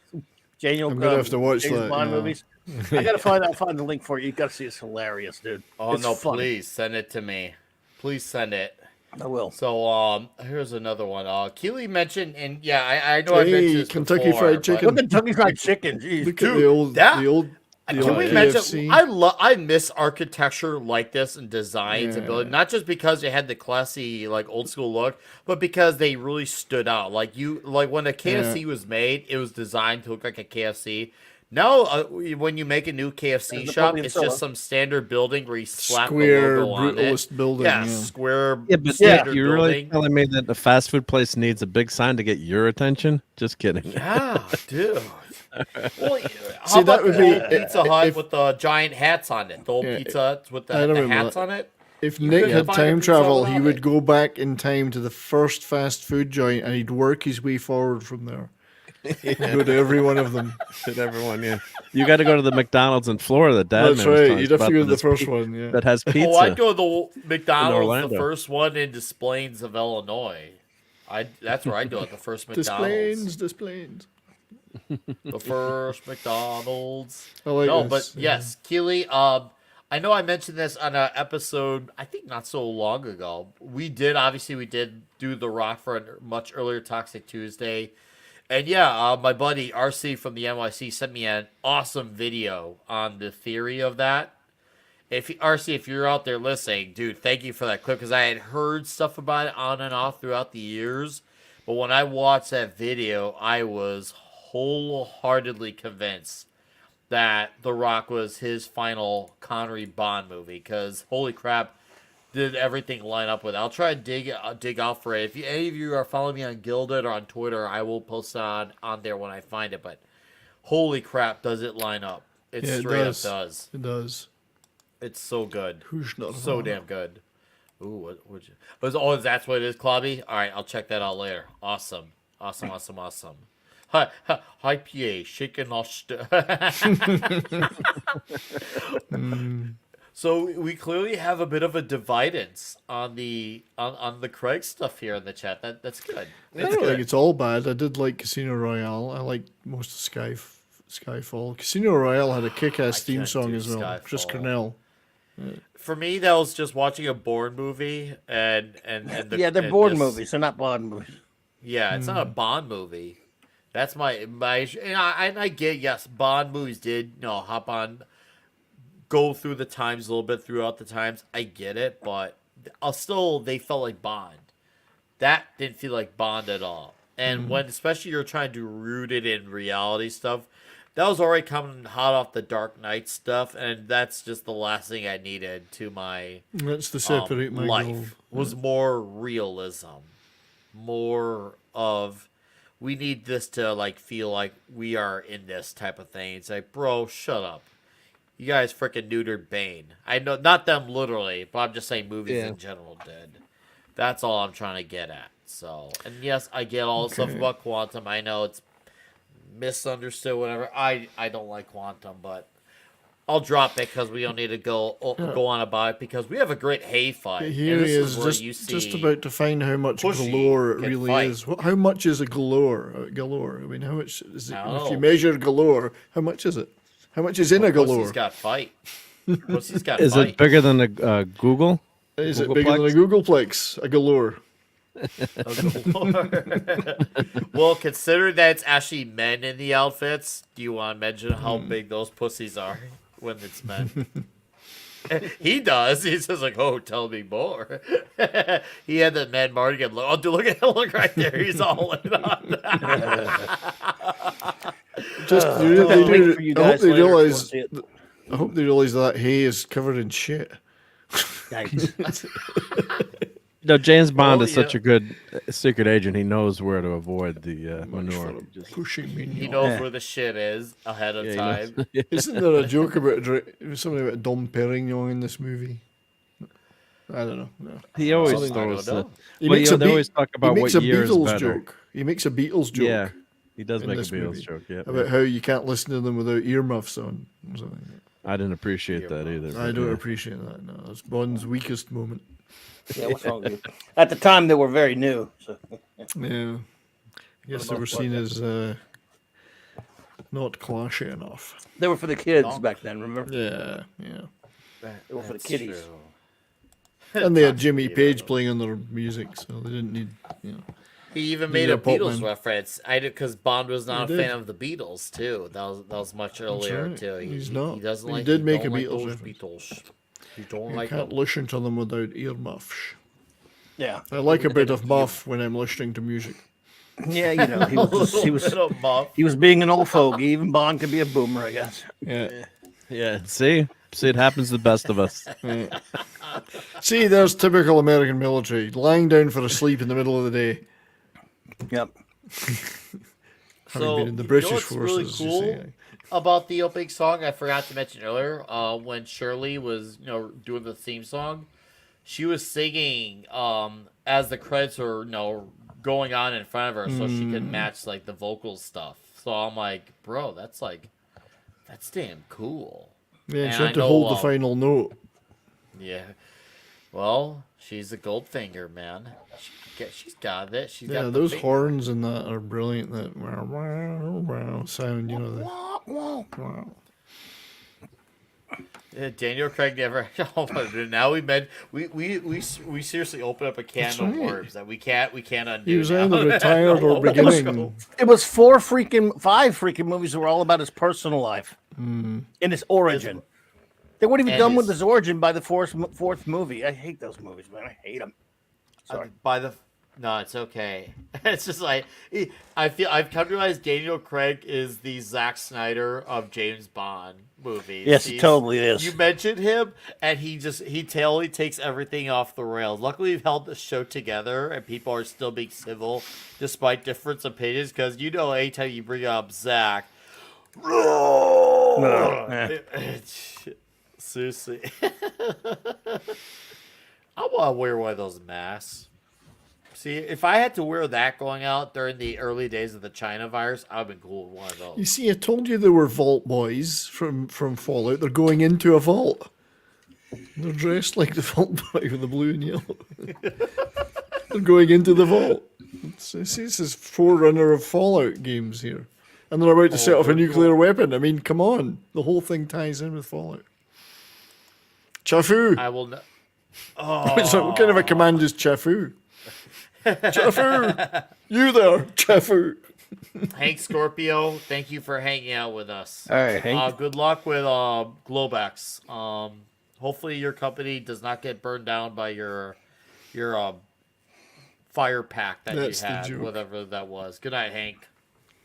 My dear, was a there are some pleasure. things that are just aren't done, such as drinking Dom Perignon 53 above the temperature of 38 degrees Fahrenheit. That's just as bad as listening to the Beatles without earmuffs. Just as bad. Just as bad. For once. There I are wish no I- bagpipes in the Beatles, so not worth listening to. A skirl on the pipes is what you want. Oh, a good skittle. He knew how to ride some pipes. We all know that. A clearing of the pipes is what's required. Well, actually, no. It was the Pussy Galore that rode the pipes. 'cause Indeed, they're he cleared the pussies pipes. Galore. I'm just saying. Seriously, like, you imagine being in the theater at the time and seeing a trailer for this movie, and if they revealed in the trailer what Goldfinger looked like, can you imagine if Goldfinger came out today, we would all laugh if we would do YouTube video reaction, they're like, that's Goldfinger? This guy looks like a buffoon. We would all be laughing at him. Like, this is... It's funny to think about it like that. Bond is piping gold. Yeah. But Bond lays again- pipe everywhere he goes. Again, like Austin Powers spoofed, the villain keeps him alive and takes him right to the end, where he still has a chance to do something to stop him, instead of just shooting him in the head first time he gets the chance. So he takes Bond all the way with him. We wouldn't have a movie he did- otherwise, of course. Well, he almost did have him when he was about to set his crotch on fire. Then he said, "You're more valuable to me alive." So I can't. Now, ruin if that there's crotch. any one moment where maybe they could have finished the deed, maybe when I'm already forgetting his name. It's eating at me. Which girl? Odd job. Odd Job, With the yeah. chop. With the chop yeah. earlier. Like, if there's one moment, like, he's just like, no, I'm just gonna leave him there. I'm gonna get the girl, but I'm just gonna leave Bond there. Like, I've had to think about that throughout the test. Like, why did he keep him alive? What was the reason behind that? Don't know. But also the trope of the henchman who's willing to die to fulfill his evil boss's mission. Because Odd Job's in here. He's locked in here. He's not getting out. Yeah. But he doesn't seem to be trying to get out or even bothered about getting out. He's like, this is what the boss wants. Take one for the team. Take one for the team. Yeah, that is an amazing set. Yeah, it's just Agreed, Fat Elves. And this is a great job. fight. This is like one of the David and Goliath battles, and you really see how freaking tough Odd Job is. He does not budge. Bounces off. It's like Kirk versus Khan. That's right. Yeah. Or Kirk versus the Gorn. Okay. Yeah. Oh, that's right. Yeah. That sucks. I don't think Bond's getting the better of this one right now. No, Bond gets his ass kicked by this guy. Like, he's tossing a very small caber there. Which is cool too, because today they'd have the super hero or the main character, always totally kicks ass, or you have the 90-pound girl, throwing someone across the room. And I always joke, like I dabbled in karate years ago. I'm nowhere near an expert, but they were doing like self-defense with some of the girls, and we were doing it in high school or college. And then they're like, try to kick one of the guys or throw one of the guys. And then when the girls tried to do it to me, she's like, but you're not moving. I'm like, well, you gotta kick harder or throw harder. You got to use your girl power. Not the you got to use your body and leverage in certain positions. It ain't happening. But you're like, I'm like, in movies and TV, it seems like it's so easy to throw someone. But this is a message that they're giving to these girls. Oh, if you're 90 pounds soaking wet, you can go out and beat the crap out of a guy 200 pounds. Not in real life. I mean, like, there's people with training and stuff, but there's always that, but not on average, with someone with equal training, it ain't happening. So that's what I love about this scene is no one can beat Bond up, right? And he's getting the shit kicked out of him, and then you're like, the electrical cable behind you. He likes electrocuting people in this one.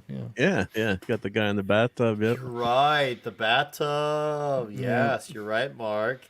And I remember thinking, it's gonna be convenient for, because I thought, okay, Odd Job is strong, but he's stupid. But then you see, obviously, this is when you start to see he budgets, because now the hat's like, oh crap, he's actually terrified of his own hat. But and then Bond's like, oh fuck. But this was a great way to make the fight ending, because I feel like if he had just used the cable on him, that would have been a little convenient even for Bond. But the fact that he threw the hat, he missed him, but then it made him come back to his hat, because we all know that dude's sexually attracted to his hat.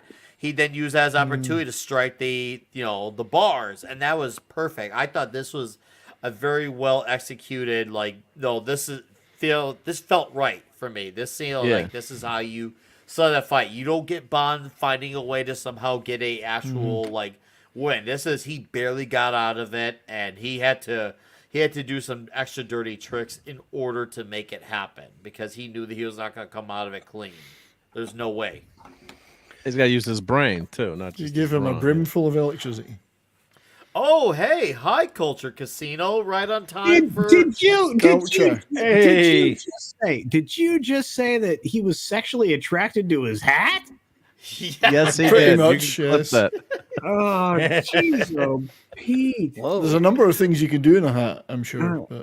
Sure, but I mean, by the way, there are some ladies that are as wide as a hat. They are like effing a bottle of, a bucket of water. But anyway, The moment where he electrocutes himself is brilliant. I agree with all of you, and I love the fact that the vault door crushed that dude. I was very excited, very excited. Anyway, sorry, I didn't mean to. No, you're good. Culture, since you're here, why don't you have the floor a little bit about pussy galore and all that stuff about this movie? Like, what? Tell us about your life with this movie. Oh, my life with this movie. I've actually like aired this out in a lot of other places, and of course we're watching a bunch of clips we shouldn't be watching right now, but it's fine.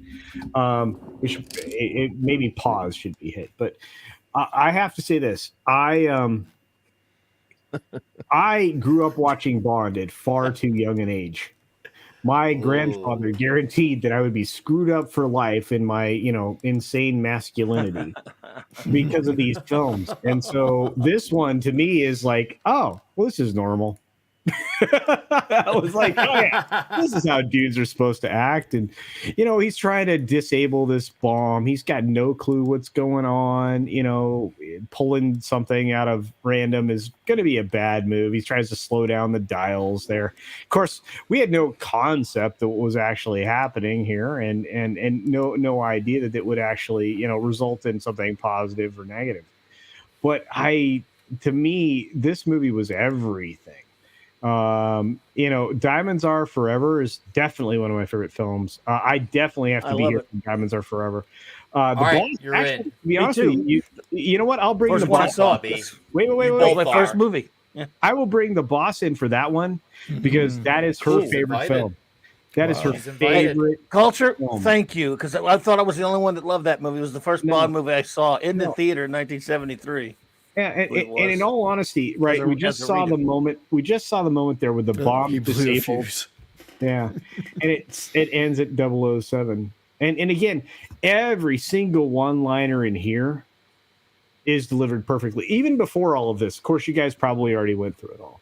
But we went through some. We went through how this movie amplified a lot of the tropes to come with the Aston Martin, the ejection seat. I think Mark's in charge of this chaos as far as like the visuals. Yeah, you heard what happened tonight, Culture, right? What? No. You didn't hear. Culture.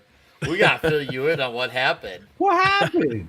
I did the man with the golden gun instead of Goldfinger. That's right. We were like, oh, well, by the way, that's another great film. Like, okay, so let me tell you a little bit about having 3 nipples. That doesn't look like a good time. You speak from experience, I see. It's a nubbin. I mean, let's just be honest about it. But there is so much love in all of these movies. Yeah. Oh, of course. This is okay.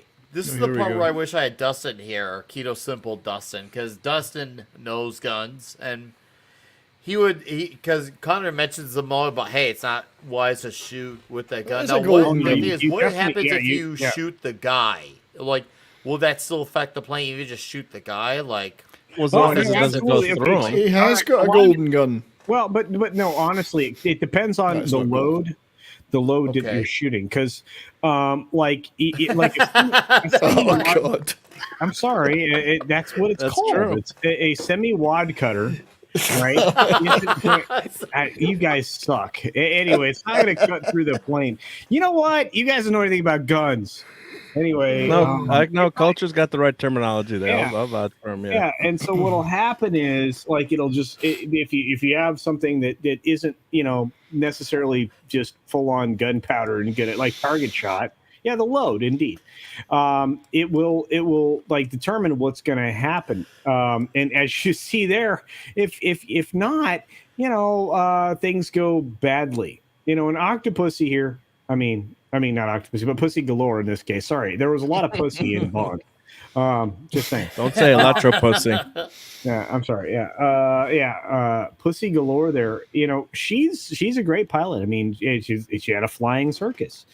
And she's trying to manage, like, not crashing this thing. Now, I will tell you that pressurization would not exactly cause all of this kind of conundrum, but it isn't going to help. And, Consciousness is the most important thing at this point in time. At the level that they're flying, it's all good. That is an unrecoverable position. They just survived. Just saying. So basically, they Batman this scene for. Oh Bond. yeah, this is fucking straight up Batman. Yeah, but the good news is, we're about to see the best part of waking up is pussy galore in your cup. Yeah, here you go. This is no time to be rescued. And he puts a parachute over. Oh God. Oh, who is doing this? Is this Mark? This is me. Yeah, Yes. yeah. Mark, do you know how to hit the pause button occasionally? Holy crap! No, this is part of what we do. No, this is what we do. We just go through it. But I did this on the fly during the show too. So. Oh, all right. Well done. Well done. He's usually much more well prepared. He just made a Okay, mistake. so does anybody know the history behind? Whoa, Oh! shit. Wow, I feel like a Mad Mardigan moment right there. Oh, Jesus, dude. Come on. But it's true. Goldfinger did have a golden gun there. That revolver was gold. That was Goldfinger. It was, but so there's a lot of what do you call it? Things that aren't actually real, like the people that died, because of the gold paint. Uh-huh. Culture Casino Royale. I'm surprised that one's not been said sooner, actually. Culture Casino Royale. Goldfinger. Would getting covered in paint really suffocate you? Well, okay, so no matter what, paint is not good on your skin. Your skin is an organ. By the way, it's the largest organ in your body is your skin. Well, for some people. But well, no, your organ is covered. Your organ is covered in skin, dumbass. Anyway, so the largest, no matter how big your cock is, it's still covered in skin. Anyway, so rewinding. Varying amounts of skin. Regardless, you can actually create a serious health problem if you do not leave a small patch of skin uncovered with paint. Nobody that's died. actually true. That's actually true, right? Yeah. Well, no, it just you get very sick, but your organs have to have access to oxygen, including your skin. Regardless, that didn't actually happen. It's one of those what do you call them? Urban myths? Yeah. So it's just one of those. But this particular one is complete garbage. Yeah, I'm sorry. I'm spraying facts all over the room. That's right. I'm just broadcasting facts. Just spurting them everywhere, aren't you? Everywhere. Yeah. But look, Bond is probably the greatest. This particular Bond film is probably the greatest thing ever created. And Mark, I feel like I'm schizophrenic most of the time right now. This is when I was trying to just clip some scenes really quickly, and then I think this is just going back to now we're back in the beginning of the movie. Yeah, I know you're clitting on things all over the place. Yeah, but here's another piece of trivia. This is the only Sean Connery Bond movie made by Eon, the first run of Connery's, not the Never Seen Never Again, where he doesn't end up at sea at the end of the movie. That's true. Yeah. He's in the ground with he's rolling in the hay with. Well, and again, I mean, that feeds into the lore. Well, that's a sea of pussy. Well, no, but most true. Yeah. Well, no, that's true. But most people don't understand that Bond was a naval officer. Oh yeah, commander. Yep, Commander Bond. Yeah, and yes, so sir. That fed right into it. Now, obviously, Roger Moore was not a big fan of the water, so the character evolved from there. But it's also funny because what's the one Eon film, Broccoli family film? Never say never again. Never say never again. And where did he end up at the end of that film? Let's see. No.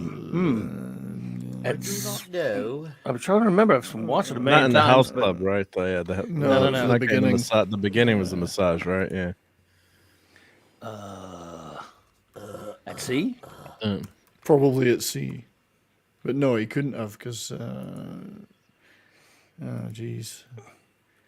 This is after after he gets rid of Barbara Carrera. All right. Well, while you're figuring that out, I got another super chat here from Furry Kid. It's on a beach, and I'm sure he's just on a beach or something. I think it was a beach, but no, I think he's just on an island. I've seen it a million times. I should know better. Living Daylights. Because I actually liked it. Go ahead, sorry. No, it's okay.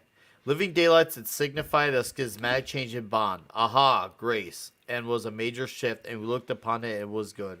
Or at last palatable for the sculptural goddess. Fun fact, that's my favorite Bond movie.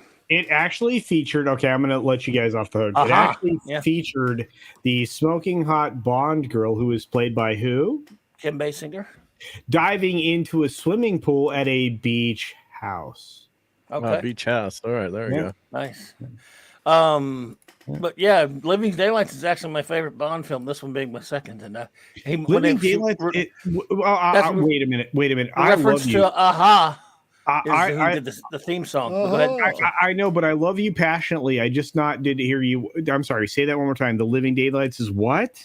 It's my favorite Bond film. That's not even a Bond. It's like Dalton. It's Dalton, and Dalton's my favorite Bond other than Connery, of course. Oh my God! You know what? Fantastic. He's so much better than Brosnan. It's not even close. He was. I'm sorry, dude. I loved Dalton. I thought he was fantastic. I thought it was good too. Yeah, I remember sitting in the movie theater watching it. I was sitting in the movie theater watching that. Watching that with my dad. You know, we just lost Honor Blackman not that long ago. That was heartbreaking for me, right? Because I mean, so by the way, I saw this film. The thing I mentioned, I was watching Bond when you should not be in your developmental years, like when you're in elementary school. That's not the point in time to watch Bond. But my grandfather introduced me to these films, and Hunter Blackman became one of those moments. In the where you knew which end was up. Oh yes, yeah. It was a moment period, I would say.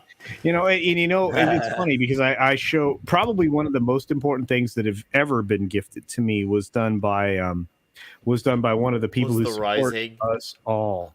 Bama Grad. You guys familiar with Bama Grad? Bama Grad gave me a signed picture by Erin Gray. In her Wilma Deering. Ooh. Nice. Costume. She's a nice lady. Met her a couple times. Very nice. She's probably, and again, I've never solicited her for a signature. Bama Grad did that for me, and it says specifically to culture. And it might be one of the most important pieces of memorabilia that I've ever been gifted. And nice. and she and Honor Blackman and a handful of other people, women specifically, that were far too old for me at my young age, influenced every choice I've made ever since. Oh, well, yeah. I mean, including the boss, everybody. Including Erin Gray was, by the way, a very nice lady. She's very great with fans. You'd love. She's a wonderful person. Sweet person. This explains your amazing mustache you had when you were much younger. Culture. You know what? You shush it. You are not allowed to. You can't convey the in secret pictures. Oh, you had a mustache? Oh, dude, he had a straight stash. You'll never see it, but I saw it. I saw it. Nick, you didn't take a picture with your spy camera, did you? No, he did not. We have to. This is the cool thing about going to meetups, right? There will always be a boomer house whenever I'm at a meetup now. Yep. So there will always be a place to crash and convene to do streams and stuff. Because to me, it's the most valuable. But the boss will give you secrets that will not be shown anywhere else. And I had the E True Hollywood story. By the way, I've been to this hotel, when it was there. I was at this doesn't exist anymore, actually. Wow. In Miami there? Welcome to Miami. In Florida. Connery could have played Namor. No, dude. Oh, here's the thing, right? So he doesn't need to compress the package. Those shorts are doing it for him, but dude's rocking a major bulge. Yeah, I'm just saying. And by the way, real men have chest hair. I'm just saying. Yeah. Oh yeah. Just saying. Dude, can you imagine what it costs to get all the velour like for this particular, set of scenes? Guys, shout out Kept to that Magic whole Poop industry here. going. Oh god. Wow, we love the memes, baby. Who did this one? Awesome. Awesome. Magic Poop. Magic. Well Poop. played. Well played, Yeah. sure. Absolutely I had to fantastic. show Magic Poo. I'm so There we glad go. I'm so glad I could pop in. The boss and I had Pooping. a lovely dinner. And then we got a chance to, like hang out for a little bit. And I got all 5 videos recorded. How's your Oh, chicken God. tenders? Oh, they were Or delicious. chicken fingers. Sorry, chicken They were fingers. delicious. You heard her. She was pissed. She's like, better. Oh, I heard. All right. Okay. Look at this, man. Okay, by the way, short shorts, they are fucking rad. Oh, by the way, Yeah. I'm very happy with the fact that Bond has a helper. I hope Mad Mardigan has a photo of Bond in those blue shorts, like on his wall. Like that's the only photo that he should ever have. Is Bond in those type of shorts. I've just, you know what? I'm going to show up at the next meetup in that outfit. This girl I'm is, glad I can finally get girl is such closer a on looker, Toxic too, wow. Tuesday because this is the most toxic I've ever heard you be. It's great. You actually fit right in for this too. I did not. Rob, you're one of my pals. What are you doing here? What's going on? That's some very nice Cleveland. I mean, It's a chin rest. It's a chin rest. Chin rest, yeah. You know what? He's very handsome, so I can understand. She bang. Oh, anyway, here we go. Shin rushed. Oh, Ah, yeah. Okay, so wait, whoa! That was amazing shorts. that was a great transition. Yeah. Now she's proud going to of be that dead, transition. and she's going to be dead and Canadian in about 2 minutes. What a shame. Oh, she's so gorgeous. Yeah. Wow, she's got a point. Peter Venkman fansite's got a true quality. It was in shorts in the 70s. It was, and you Man. know what? You know what, love? You're 100% right. She is 100% right. Oh, odd job. Worked out. You're gonna odd jobs. That doesn't sound. good. Yeah. I woke up with a headache that morning. Yeah. I woke up, got out of bed. There's a gold Drank a chick Coke. in my bed. Oh wait, sorry. Little Beatles riff there. I apologize. And he makes Got fun of the judo Beatles in chop. this movie too. He Well, does something make fun I of them. pointed out. Once again, as I brought up earlier, he just places the call like this is just like some normal occurrence that happens in his life. Yeah, Hey, she's dead. yeah. There's totally a dead chick in my room, like .com. Yeah, just so you know, this get go. Just go ahead and take care of this. I was like, wow, he's just so like. Well, I mean, honestly, if you've got Felix like on speed dial, it's like problem solved. True. He's got people Problem for is- that. Yeah. That just doesn't that look uncomfortable? Yeah, I think I read something where the actress was very uncomfortable. This whole scene I'm that actually they very painted up uncomfortable here in the stream right now because of that. Rowan Atkinson was what? He was in Never Say Never Again. Yeah. Never. Great. Actually, it's the Never. great Rowan Atkinson because he was great. It's great. Rowan is great. probably God's gift to comedy in the UK. Yes. That was largely He's ignored. awesome. Yeah. He's a fantastic, great and man. he hates Black- wokeism. He fights against wokeism. Blackadder. Blackadder is one of my favorite series ever. Slack bladder, you mean? Blackadder? Better?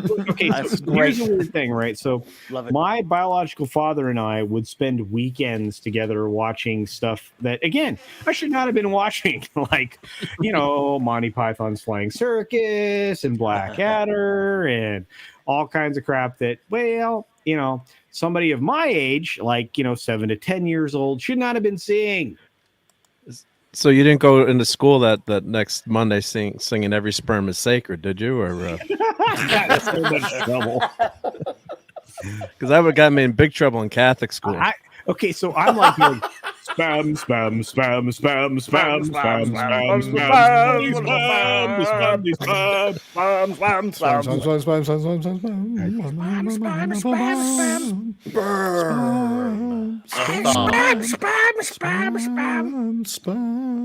That's why we have spam now for email, right? Spam and bacon and spam. Lobster thermidor with a Mornay sauce with a fried egg on top and spam. Spam, spam, spam, spam, baked beans and spam. There's not much spam in that. Sperm. Okay, apparently we're extragay.com. All right. Okay, so anyway. Okay, so the original Q, who we lost just a few years ago, was probably one of the coolest things of all the Bond films. Desmond Llewellyn, Q, aka Major Boothroyd. No, it's true. Yeah, it's true. Actual not only that. All right, so the Aston Martin became the fixture in Bond films, and outside of my favorite car, the Lotus, this is probably slightly sexier.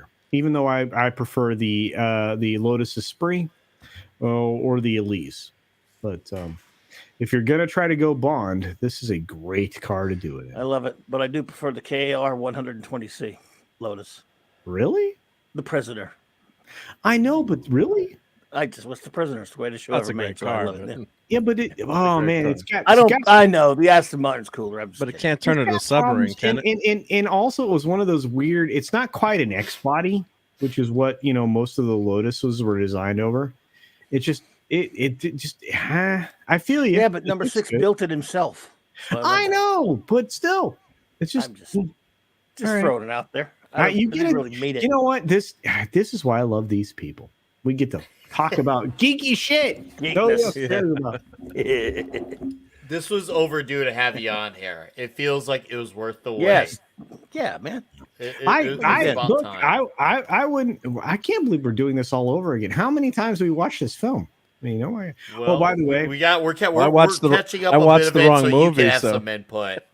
We're giving you your input on this, Goldfinger. This is basically you're running the show with your voice. Llewellyn is essentially breaking down all the really cool shit that the car can do. I mean, this thing has caltrops, if you guys know what that is. This thing is rad. Smoke screen, flamethrower, machine guns. Stuff, it has a giant cock at some point, I think, that actually. I called it the shaft with the red button. Yeah. And you actually literally ejaculate somebody out of a position there. I mean, you eject. You eject somebody there from the car. Yeah, Q was doing an example. He's like, you ejaculate them. That's what I said. I said eject. I said eject.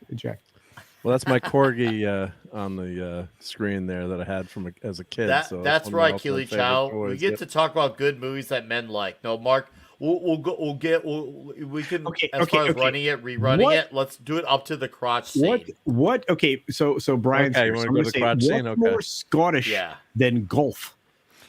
Oh, golf! You take a wee stick, and you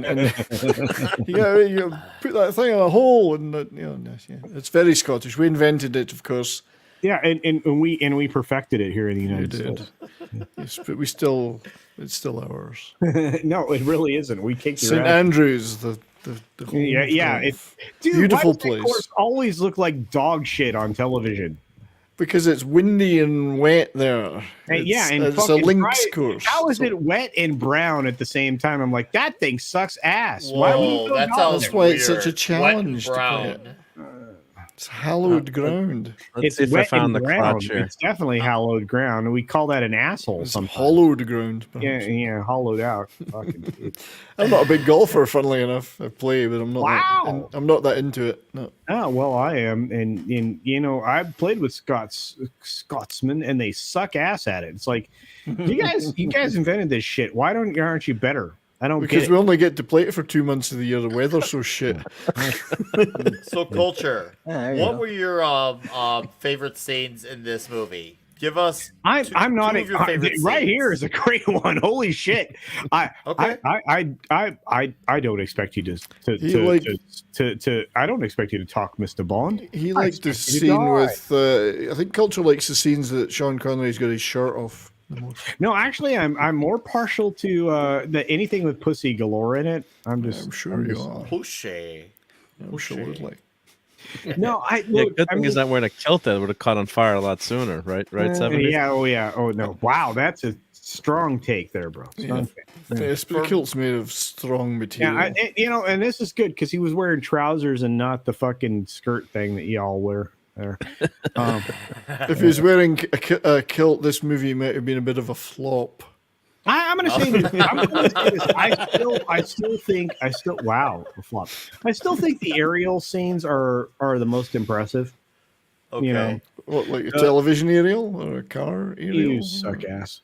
The plane shit. You're a son of a bitch. You know what? There ain't no messing with a son of a bitch, as a Scotsman once said. I have to go up to Canada and kick somebody's ass. Apparently.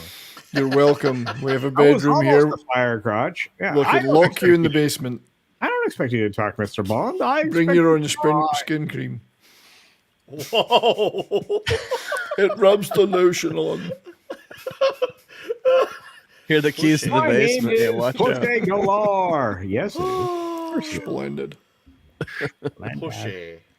Hi. For me, I guess thought I'd no, wake up I'll- dead. Tranquilizer gone. The chase Knocked out scene shot. between Why the did we henchmen. skip like 95% of the movie all of a sudden? Oh, Nick wanted yeah. to go to the crotch. Nick, I did. I requested you get to the crotch. Oh well, I'm a big For fan of me, the crotch. best scenes were Mm. the chase scene between Hey, the wait. henchmen versus Bond. But- And then, of course, the fight between Bond and Oddjob. Can That I- fight is badass. Can I ask you a question? Talk to me. Was Fort Knox really in danger? Not Fort Knox. Was Fort Knox really? No. Fort You know Dix. why? No, they weren't. They weren't. It's James Bond. Tease, this movie's really about Trump. That's right. Remember. Well, it would be called Orange Finger today if they came out. Orange Finger. That's true. It would What be I called love, Orange what I Finger. love here is he actually shaves. I love how What- he what does taunts he on shave? the shaving. He blocks the holes so they can't see. You can only rock the vest that way if you have the unbuttoned coat. You can't really do a like that kind of a vest with that many buttons with that high without rocking a coat. And you have to rock the coat in a split like fashion when you're standing, or it doesn't look right. It just looks like it looks like you're really stuffy. Oh, There we okay. go. Oh, what timing with Oh. the banner Yeah. action comes coming. Yeah, no, Action Com is 100% right. Is pussy the bestest ever? Yes. Pushy. You gotta say like 70s. Pushy. Pusher.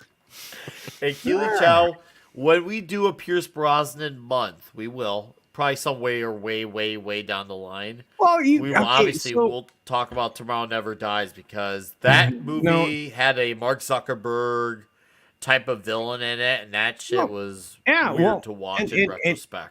Right, and Turner. honestly, okay, so when you get into Roger Moore era and View to a Kill, I mean, Walken's character is larger than life and probably very similar to things that you've seen recently globally. Just saying. 3 minutes and counting. Oh, Pushy. 3 minutes and counting of Pushy. Okay, so so- Culture, you Yeah. missed something earlier. No, I I'll didn't. bring it up when Pussy meets all the ladies, and I All the crushed all ladies. the men's hopes and dreams in the chat. Did you hear what I said? Ladies, all the single ladies, all the single ladies, all the single ladies. Oh, he missed it. Oh, this is What even happened? better. All the ladies who got off all those planes, some of them were men. Okay, that doesn't surprise me. Oh, They that had Stud to just- Farms there? The name of the place is No. Stud Farm. Just honestly, just remember the fact that that we had a Bond girl who was a dude a long fucking time ago. Oh, you're thinking of the lady Carol Bouquet from For Your Eyes Only? For your eyes only. For your eye bags oldie? Only for nuts. Oh wait, sorry. I mean, only for I think you. that's true, though. But do you think that's true? I'm just. Well, we actually know there were multiple dudes that were chicks in some of these films. So, yeah. Ooh, Joel's atmosphere gets ambitious. As Tomorrow Never Dies number 2. Oh man, you guys suck. There's so many better Bond films. Way better. That was my first Bond I saw. You guys are like children. I've seen Bond from beginning to end. I own all of these films. I've seen them all like 1,007,000,000,000 times. And let me tell you this. Which one's the man? None of predict those. the second one to the left. The second to the left. No, none of those are dudes. No. Some of these actually are dudes. No, not those. We're not seen there. Oh, culture's gonna like one day just. They're all dudes, but the breasts are real. I just want to say, wow, fuck. Wow. Yeah. Now, look. Okay, so are you guys familiar? I guess familiar with the plane that Bond gets in?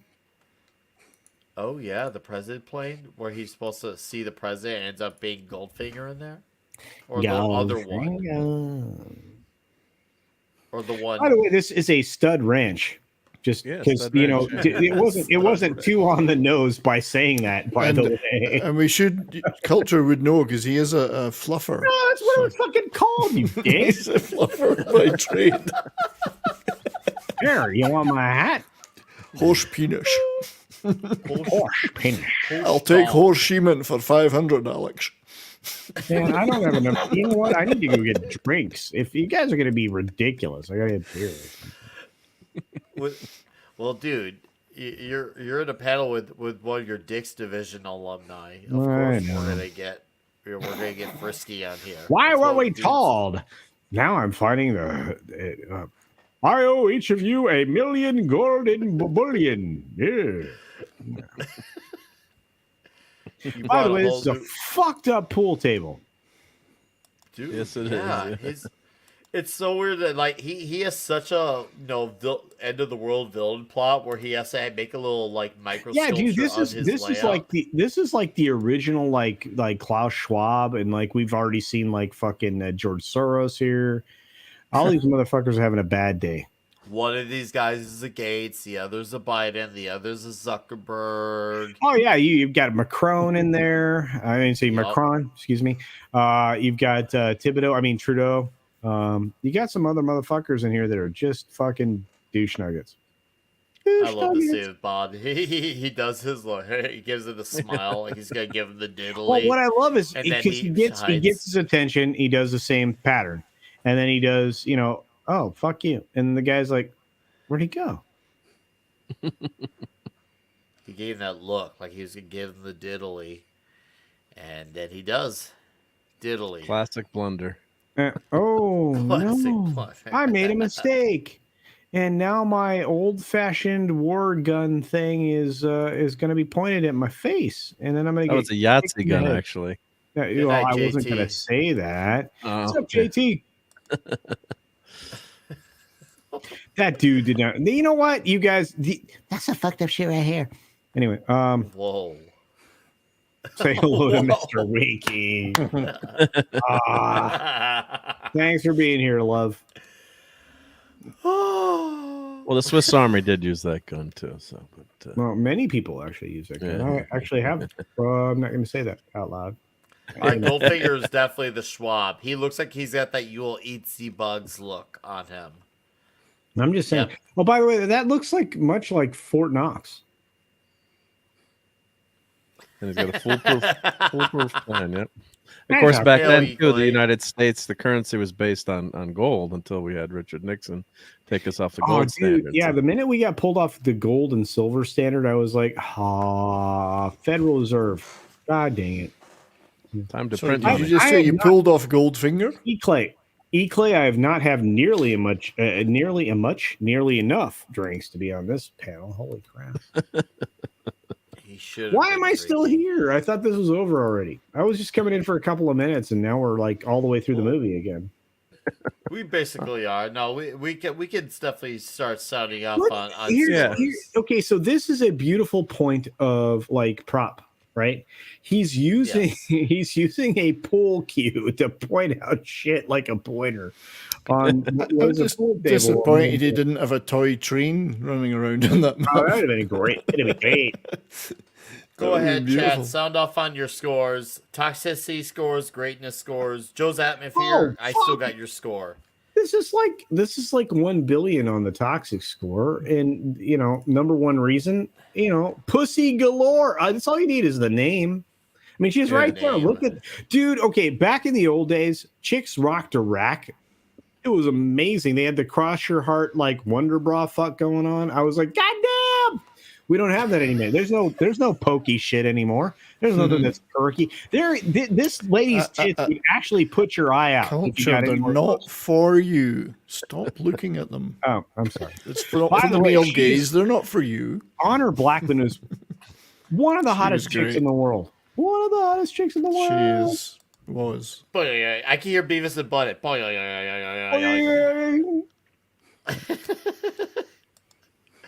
Wow.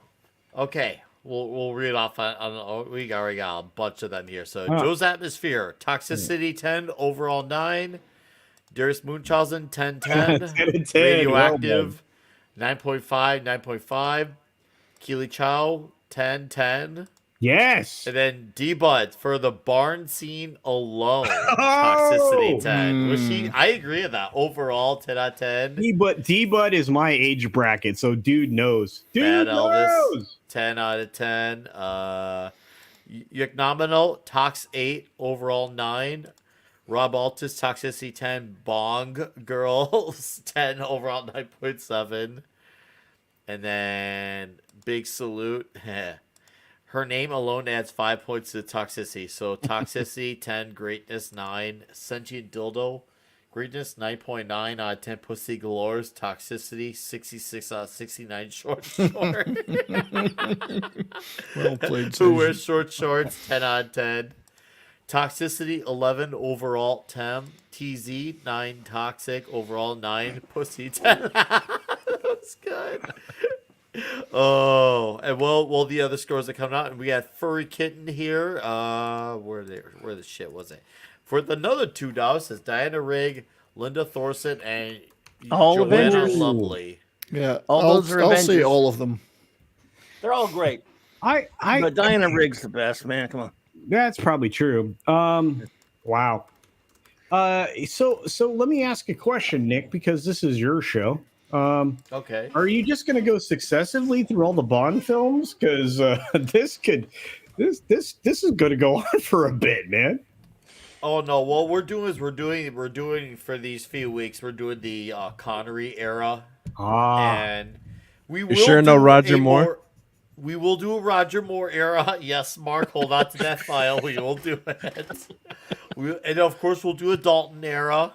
We will do a Brosnan era. Why would you bother with the worst? He only did 2. Era. He's the best. He's the best. He's the worst. No, we won't. Culture, you're allowed to be wrong about things. So don't worry. We will not do a Daniel Craig it's just one. Not this time. It's not this time. Unless I start getting like $100 super chats, like I'm not doing Daniel Craig. No. Oh man, this is fun. You know what? I need to not sleep ever again so I can be on this show occasionally. Well, dude, we'll get you on for Diamonds Are Forever in a few months. Yeah, we agree on that. We agree on that. You and the boss and Claudia will be on. It'll be huge. We have to get the boss on. She loves that movie. To have her on. Oh man, love to have her on. She and I. That's one of our. I love that movie. That's one of those like when we get together and we want to watch something and just kind of cuddle on the couch or whatnot. That's one of those movies that does that. That is her favorite. She loves the plot. As corny as some of the shit in there is, she just fucking loves it. And again, this is from our youth. It's from our youth. Youth. Like the way you say Spider-Man. Your youth. You know what, Nick? I say it properly. It's Spider-Man. Spider-Man. You Hey, like culture, the Utes. we're on the same page on that. In 1973, I saw the double bill of, Diamonds Are Forever, and then right after that, the premiere of Live and Let Die. And as a 9-year-old kid, I didn't understand why there were two different guys. I loved them both, but I didn't understand what it was. Awesome. You don't Okay, understand. I didn't get it. Just I love fun that movie. story. Fun story, and for good reason, my friend, and I appreciate that because you and I are on the same page there. I actually sat in the largest stadium setting ever when Paul McCartney played live with Wings. Nice. Live and Let Die. Oh, it's one of my all-time favorite songs. And not only that, okay, so if you're in that stadium at the time, they play a jet sound that not only plays like in front of you, but circles the fucking stadium with sound 3-dimensionally.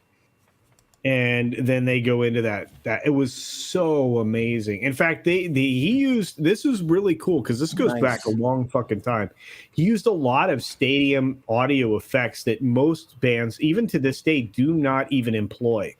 And that particular thing was mind-blowing because monaural sound exploration didn't actually catch on anywhere. And the idea that you could essentially broadcast sound or move sound around a room. Now consider that there's like, over 100,000 people where I was that actually happened. That was retarded. By the way, I didn't get home for like 6 hours after that show, but it was so amazing. Nice. Wow. And then Walt Disney had one of the first surround sound setups in theaters for Fantasia. Yeah. Oh no, indeed. Yep. Indeed. Yeah. They never, this is weird stuff because Disney has always been on the cutting edge. And this is me saying something nice about Disney, despite the fact that they're woke as fuck right now. But they actually employ monaural sound in several attractions even to this day, including if you go to the Disneyland location and you get one of the headset performances, they present Mr.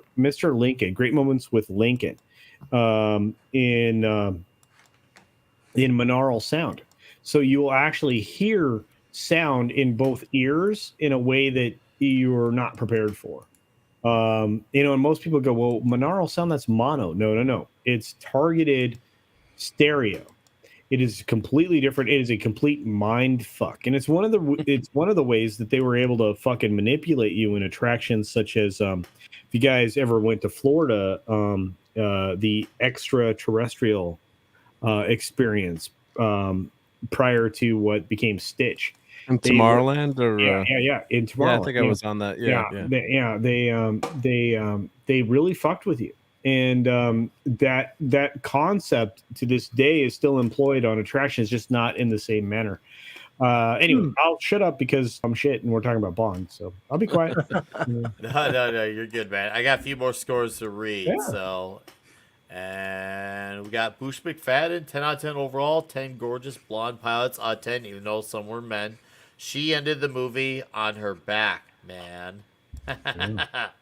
Furry Kitten, a solid 8. I like itty bitties. And then deleted scenes, Toxin, overall 9, the quintessential Bond film. All right, Mark D with a C. Why don't you sound off on your toxicity and greatness thoughts? Oh, well, now that I finally got to the right movie, and now I was wondering like why we go with Man with the Golden Gun over this one. So but we all have boomer moments, and because I'm going to say this: Man with the Golden Gun is exemplary. Not as good as this movie. Given all the fast food Nick eats, Bond movie, but sorry. given all Nick's fast food eating, he could be the man with the golden gums. He does have one cool thing. Mark is rocking a proper Disney cap right now. He is. Yeah, so I got that. Well, I told the story, I think, once or twice before. But I was riding a ride there, and of course, my last name starts with a D. That's why it's Mark D with a C. So I lost my hat on one of the rides. My kids kept telling me, "Dad, you take your hat off." I'm like, it's not going to go off. It was one of the. It was in Disneyland, one of the water rides, and I lost the hat, and I went into the store at the end of the ride, and I'm looking for a hat. So, D, it's my last name too, so I'll grab that. and I told the girl at the cashier, like, "Oh, I lost my hat." Like, well, fill out this, name and form. And I'm like, "Well, I'm buying this hat now to replace it." So she's like, "I'll just wait right here." So she went in the back and got to talk to the manager, and they comped me the hat at Disneyland, which is how you treat people well. And always treat them. and I didn't. well. Yeah. Yeah, I didn't ask for that. I didn't, but that's how you get great customer service, and that's the story behind this old hat. Well, Yeah, so Surely it's not a Detroit hat. No, it's No. definitely not Detroit. Maybe in one of the Detroit sporting teams, because I No, know you they're like fu- Detroit so much. No, that's nice. culture knows is Disney. Yeah, it says Disneyland in the back. Yeah. No, as somebody who is wow, I can't say any of those things. Shit. Okay, I'm just gonna say, yeah, well done, man, because and that's the most important thing, just to treat people where you go with respect, because in 9 times out of 10 they'll do something special for you, especially Yeah, if, and I kept telling people, I got a free hat today. It was so nice of them, and so you spread well, the good it word. does, Yeah. and you know what, it's called an improved perspective for anybody you make contact with. Studies still reveal that a positive experience and in any situation, people are going to talk about far more than they do in a neutral experience. But the worst experience that a customer has will be far more detrimental than anything else that happens to your business. Yeah. And the hat that I lost was a Big Bang Theory hat because I'd done the studio tour. So. Yeah, that was the hat that went on. It was the hat at the Warner Brothers store. I haven't been able to find it online anywhere since. But what year was that? It was in the 90s, I think. Or no, was it two? No, No, 2000. No, was it 2000? No, it was 2010s, I guess. Yeah, it was gonna be 2010, 2011. Yeah. Yeah. All right. Let me see what I can do. Thank you. Yep. Yeah. So we'll get back to my movie review. Oh. So here's I got. Oh, well, that's all good. That's why we have fun here, right? Ask Nick. I can get anybody anywhere. All right. Yes. And I had the top open. I was going to take a peek down at. Unfortunately, this car from the 70s broke, but let's see here if I can get this. There we go. There's the top. So here I'll go full. So everyone wanted to see what Bond looks like in the. Here, let's zoom in the car. Yep. Yes. So let's see if we can. I'm not on my good camera here, but yeah. So there's Bond. There you go. There you go. So what happens is the ejection seat is snapped off there, so it's spring loaded. So I got to figure out a way to glue that, but I did get it opening it. So I think that's what happened. The plastic snap. So, but yeah, that's one of my all-time favorite toys as a kid was this car. So which is so cool. Nice, but yeah, this Wolverine movie. phone. No, yeah, I'm hoping he calls. Yeah. But yeah, I give this movie like a 9.8. I mean, it's almost a perfect Bond flick. Connery is just fantastic in it.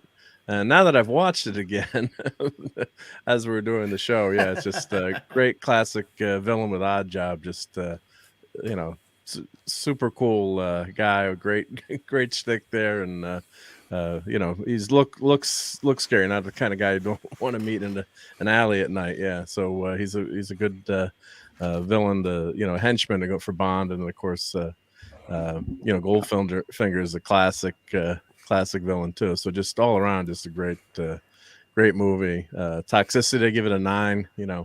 How many women does Bond bet in this movie? And just not enough. Yeah, and men are men in these movies too, which is great to see. So they can act they can act they can act toxic, or they can act they can kick ass, and like I said, you can be the superhero, basically get the girl in the end and save the world. Whoa, you're gonna get the girl in the end. I like that part. Hello. Get in the girl. Phrasing. So so I'm glad I was able to put together that slideshow pretty quickly. Next week I'll make sure to get the get the right movie. Nick came into the StreamYard and he saw the wrong background. It's like, what's Mark doing? Yeah. So, Mark, but we're all gonna look good. It was a back fun at this night. one day and laugh at this. Yeah. And we So were this laughing worked about out it good. today, but we're Yeah. gonna laugh even more so down the line. Remember the time when Mark thought we were supposed to do the man with the golden gun when it was supposed to be Goldfinger? That Yeah. was awesome. Goldfinger. Yep.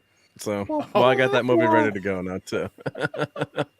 But yeah, if you haven't watched this movie, go out and watch it. And Connery is just so amazing as Bond that I grew up watching more, but just the more I watch Connery, the more I appreciate him. So, pardon the The pun. more you realize I need to be like him and get the pussy. Hit the pussy. No. And no. Keely Child says Drew had spent a lot of way in Cleveland and the surrounding area. Hashtag beware the drill. Actually, all at once, I think that actually happens regularly in Drew's area. All right, 70s. What an amazing movie that is. What an entertaining movie. I grew up with that movie, watching on television in the late 60s and early 70s. And Fuck, you're old. I am. Living Like Die was the first Bond I saw in the cinema, but the Goldfinger. Can't be that much older than me, dickhead. Well, I'll put it this way: the next February there'll be a 0 at the end of my age again. You're gonna be 70? Holy fuck! No, not quite. Fucker. 70s rock fan, right? That's your age, right? Perhaps deduct 10 from that, and you might be closer.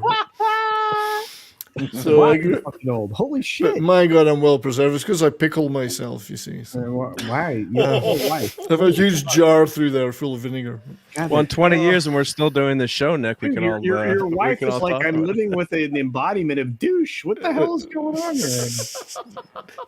That's an insult to her taste. Oh, she doesn't like the taste of vinegar, is what you're saying. Anyway, Sorry, bro. You know me. You go bad. you're on fire tonight. You've got something up your ass tonight, whatever it is. No, man, I recorded 5 fucking videos today, bro. So you did. I noticed. Yes, I noticed. I only managed 2, but There's 5 more coming out tomorrow. I'm fucking melting my brain. So it's a phenomenal movie, though. I absolutely adore it. I'd give Honor Blackman a 37C. Oh, this fucking one. easily. Like a D, maybe. That's God the damn. official. Well, that's the official measurement, but it could be more. We'd have to see them up closer. She's rocking B1 bomber titties there, baby. God, yes, that's right. It's got a, and for that reason alone, though, that she is such a strong female character, I'm actually not going to give it 10 for toxicity. I'm going to give it 9. Shut for up. toxicity because Honor Blackman's strong whammon deducts from the Wait a minute. toxicity. Whoa. Time out. What's your favorite Bond film? Because I might punch you in the throat. It's actually From Russia with Love, which we did last week. Oh, actually, that's a great film. Okay, I'm not going to. And partly because Robert Shaw is so good in it. But that's one of the things I like about it. Okay. If you were to pick, who's the best Bond? If I was to pick, I'd say Sean Connery. Yes. Wow. So Roger Moore may disagree. Whoa. Where do you put Lazenby? Well, I'm actually not. I wouldn't put him in the top 7, but What? actually, no. Please hear me out. George I'm- Lazenby is truth. He's a great. He's an awesome Bond. Hang on. He's awesome. I'm calling the wet work team. Hang on. I actually think that Lazenby's performance was okay, and I quite like that movie, especially as Diana Riggs in it. So I love that movie. it's actually a really good movie on Her Majesty's Secret Service. And he does a reasonable job, and he is rocking a kilt in it. So what can I say? But he's still not that much up there. But anyway, do you know it's just past 20 years since Die Another Day was released? Wow. It was released 2 days ago in the UK, and 20th November, 20 years ago, it was released in the UK. I think it was like a few days earlier in the US, but 20 years since Die Another Day. That's the only Brosnan one I don't like. I think there's a couple of good points about it, but We'll talk about it down the line. Star We'll do a Trek, Brosnan month. Star a Trek Halle 8 Berry. opened today in 1996, There you but yeah, it wasn't such a good movie. So rather than drawing this out any longer, as I say, 9 for Tortoises a Day, 10 out of 10 as a movie. It's an astounding movie, and starts the trend of great theme songs in Bond movies.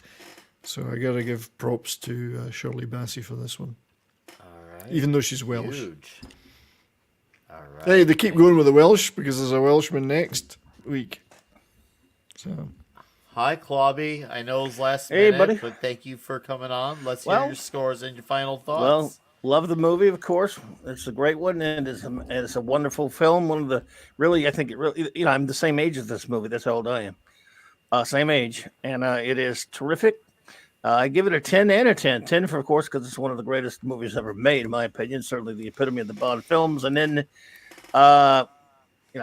Connery's just fantastic. And, well, Toxicity's got to get a 10 because, yes, she's a strong woman and all that stuff, 70s, but that wouldn't cut much ice with today's fools that judge everything as toxic, because true. Bond still dominates her. Let's just be honest here, because he's Bond. Love it. Absolutely great film. And thank you for having me on, Nick. Like I said, it's been a while since I've watched it, but I've seen it many, many times. So.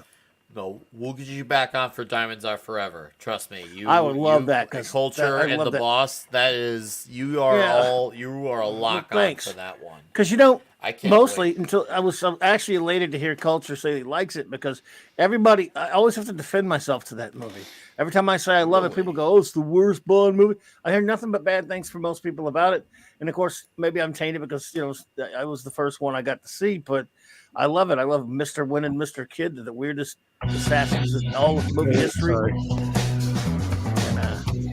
And, Culture's playing the stream out. anyway, there you go. So yeah, but anyway, thanks for having me, brother. My pleasure. Yeah. All right, Culture Casino. Final thoughts. Yeah, hang on a second. He's making the videos as he's on the show. You want me to We've go? all done Then it. you go? Admit it. We've all done it. We've all been on someone's show. I mean, editing Oh, video shit. in the background. No, I'm on hold with Agent Stelchman, trying to get the wet work team up to where Brian is right now. Well, they need to be a snow team, not Oh a no, wet work we team. kind of covered, dude. You won't even know they were there. Well, actually, it won't matter. It's going to be like where eagles dare. They're going to be dressed in that white gear and No. the snow in the Okay. mountains. Come on, Nick. Okay. Just because I was already a hit squad to Brian's house, Anyway, this is Toxic 10. This is movie 10. This is everything 10. Honor Blackman, ladies and gentlemen. Mm-hmm. If you were going to pick femme fatale, Honor Blackman would be it. I can't believe I made it onto this panel. I'm glad you guys went long. I guess that's Mark's fault. So thanks, Mark. Yes, you're welcome. Some of us go along all the time. Well, yeah.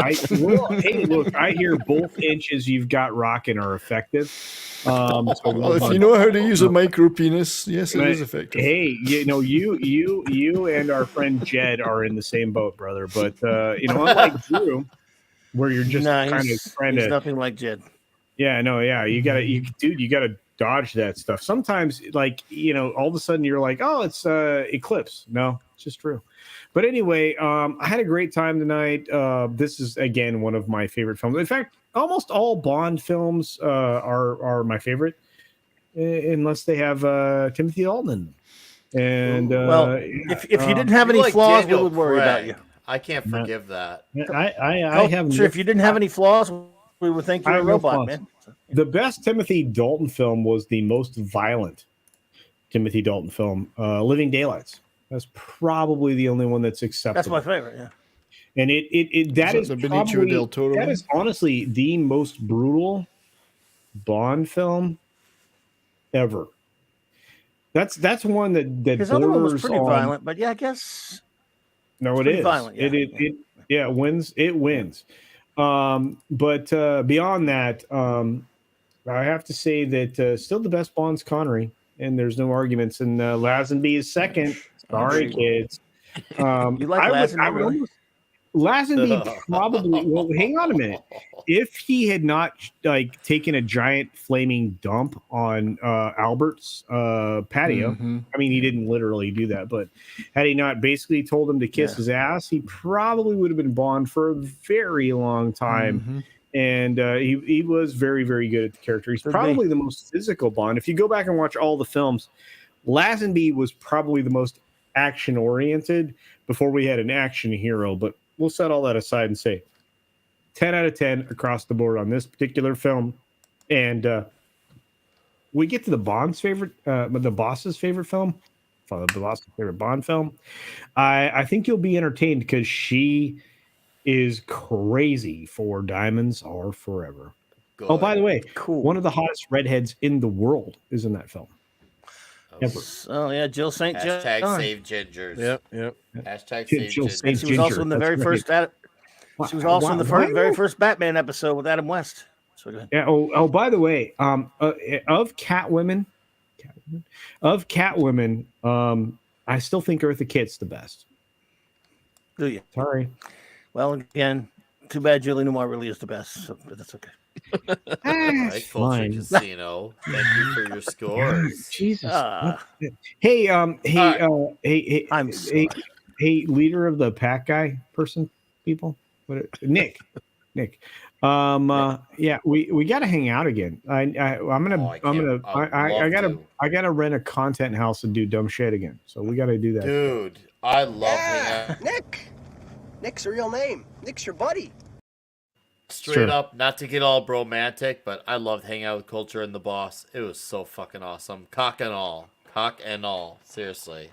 I will do that again. Like, the Dicks Division were long, hard, and strong in Florida, so I thank him and the boss for the hospitality. Always grateful. No. It was the best. It was the best moments ever. God, look, I'm telling you right now, if you ever can go to a meetup or you just like we say we're going to be somewhere, try to be there because it's so much fun. All right. No, I mean everybody in the audience. I'm talking. I agree. No, I agree. Hey, I'm talking to my lady about getting her to come out too, because the boss mentioned that to talk to her about it, and I'm talking to her. So hey, we are family. That's right. That's right. I'm not going to say the rest of that because that sounds kind of gayish. So, anyways, guys, seriously, it's gay adjacent. We had anywhere between like 45 and 60 people bouncing up and down tonight. Thank you. That is insanely cool. Wait for it. Huge. It's huge. One last huge night before you get out. So yeah, let's load that chat with huge. I'm going to go with, seriously, toxicity. This does turn it into Spinal Tap style of 11 with the toxicity. The fact that Bond just goes through girls the way that he does, introducing him to someone, and then you never see them again. And then one gets covered in gold, dies, and he just kind of moves on from it. No big deal. He just says, hey, she's dead. And all of a sudden, that's it. There's nothing. There's no emotion. There's nothing felt. And then he has one, he's under the parachute at the very end. And also his crotch almost got blasted off. I mean, dude. Awesome movie. Yeah, this is my personal favorite Connery Bond. This is the one for me. Once again, as I said, pretty much at the beginning of this stream, this is the one that, for me, like, is when you start to see Bond really get tested, really feel like, oh crap, he could actually lose this. This felt like, okay, the other two movies, like, Bond was awesome and cool and badass, but he almost felt a little unbeatable, whereas this movie, was really putting it out there, and Oddjob really gave him a run for his money. Oddjob had everything it took to beat him, and Bond just barely got out without an inch. So I'm going to give the movie a 9.9. My only minor nitpick, and this is a nitpick, that's all, that's why it doesn't get 10, but 9.9. Nitpick? Yeah. My nitpick. Yeah, nitpick. We're going to call that's a Toxic Tuesday thing. That's actually better than a dick pic because, a nitpick. When the final fight between him and Goldfinger, it made sense, but I felt like I felt like that could have been a minute or two longer. It felt a bit rushed just to get to the end of the movie. I was just like, oh man, he beat Goldfinger. And I get it. Like the dude's just some ginger who was a slob and who's like a butterball, but I felt I would like a little more fight on that. But to be fair, the real fight was with Oddjob. So, once again, it's a nitpick. So you can't have it all. It's all good. But yes, anyways, shout out to the Legion of Memers, Magic Poop. I appreciate the memes coming my way. Thank you, sir, if you're still out there listening. And, of course, I want to thank Joe's Atmosphere coming on here and joining us very briefly. And for Klobby and Culture Casino for making last-minute appearances, though they did not have to. We miss Redshirt, Geary, and Dustin. They'll be back next week. And now we're going to let all these gentlemen plug their channels, starting with Clobbering Times. Let's see here. Tomorrow night, I will be celebrating the 59th anniversary of Doctor Who, the beloved show, and by counting down, ranking all 12 of the introductory episodes of the Doctor, of course, the ones that introduced us, the first episode of each Doctor. I will rank them in order. Worst to first. The Klobby's Clubhouse should be going on strong Thursday night on Thanksgiving night. I know Raquel will be there. Hopefully, Mark D will be there. I hope. I'll try. But, I'll try. Yep. So. It depends on what's happening with the family. Tell Raquel I miss her a lot. I will. I will, buddy. I will. Absolutely, man. Hopefully, she's feeling better. She's been under the weather. I know. Yeah. Oh, yeah. Culture, one of these days, stop by and visit us at the clubhouse, man. We'd love to have you. Friday night, I'll hang with you, Nick, and the comic shop guys. If you're doing it, you doing it? I don't know if you're doing we are doing it. We're going through the rest of the year, dude. Cool. And then Friday night, Star Trek. I'll have it, and Raquel and I will be back. We'll finishing season 3 of Deep Space Nine, our ongoing mission to review all of Real Trek 66 through 05, except those substitutes. It's the real deal, and that'll be our season wrap party for season 3 of that. So we'll review the last 2 episodes and have our big season roundup, and Mark and other crew members will be there to join us, we hope. Yeah.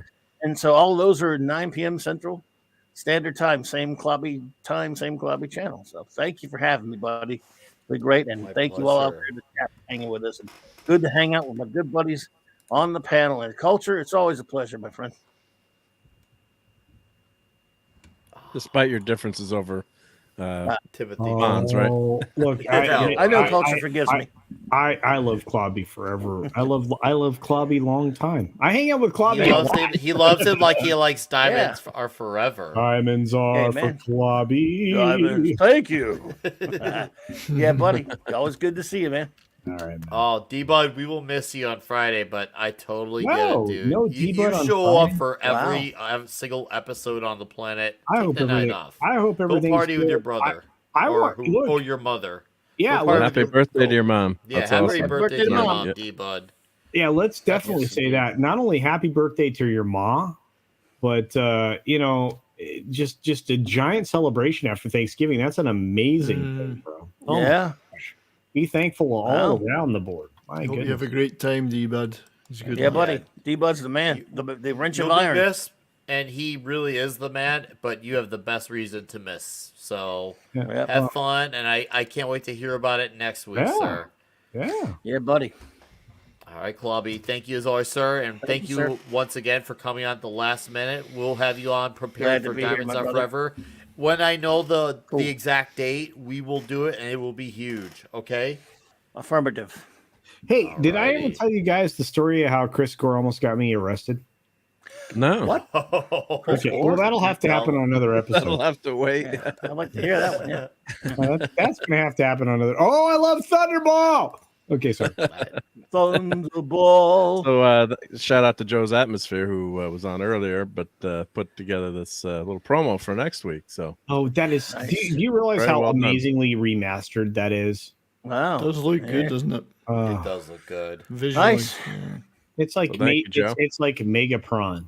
I mean, it's amazing. I'm sorry, it's amazing. Oh, and hey, Joe's amazing. Well, by the way, I use amazing a lot, but Joe is really a cool dude. He hung out with me in Brahma Bowl in Texas. It was great. I'm sorry, I was trying to steal from Brian. Brian, can you say that in It was like great. It was a Thank great day. Thank you, thank you. How come you guys say that? How come you guys overpronounce R and it sounds like you're gonna like grind like cheese into the We're ground? really good at rolling our arse. Right. No. Beyond all of that, this film's bonkers. It is fun, and this is actually where you ended up with Never Say Never Again. I think That's right. Well, it's the same story. Yeah, of a lovely lady. I mean, not well, kind of. Anyway, I'm gonna shut up now. God, gee, we gotta go. Fuck.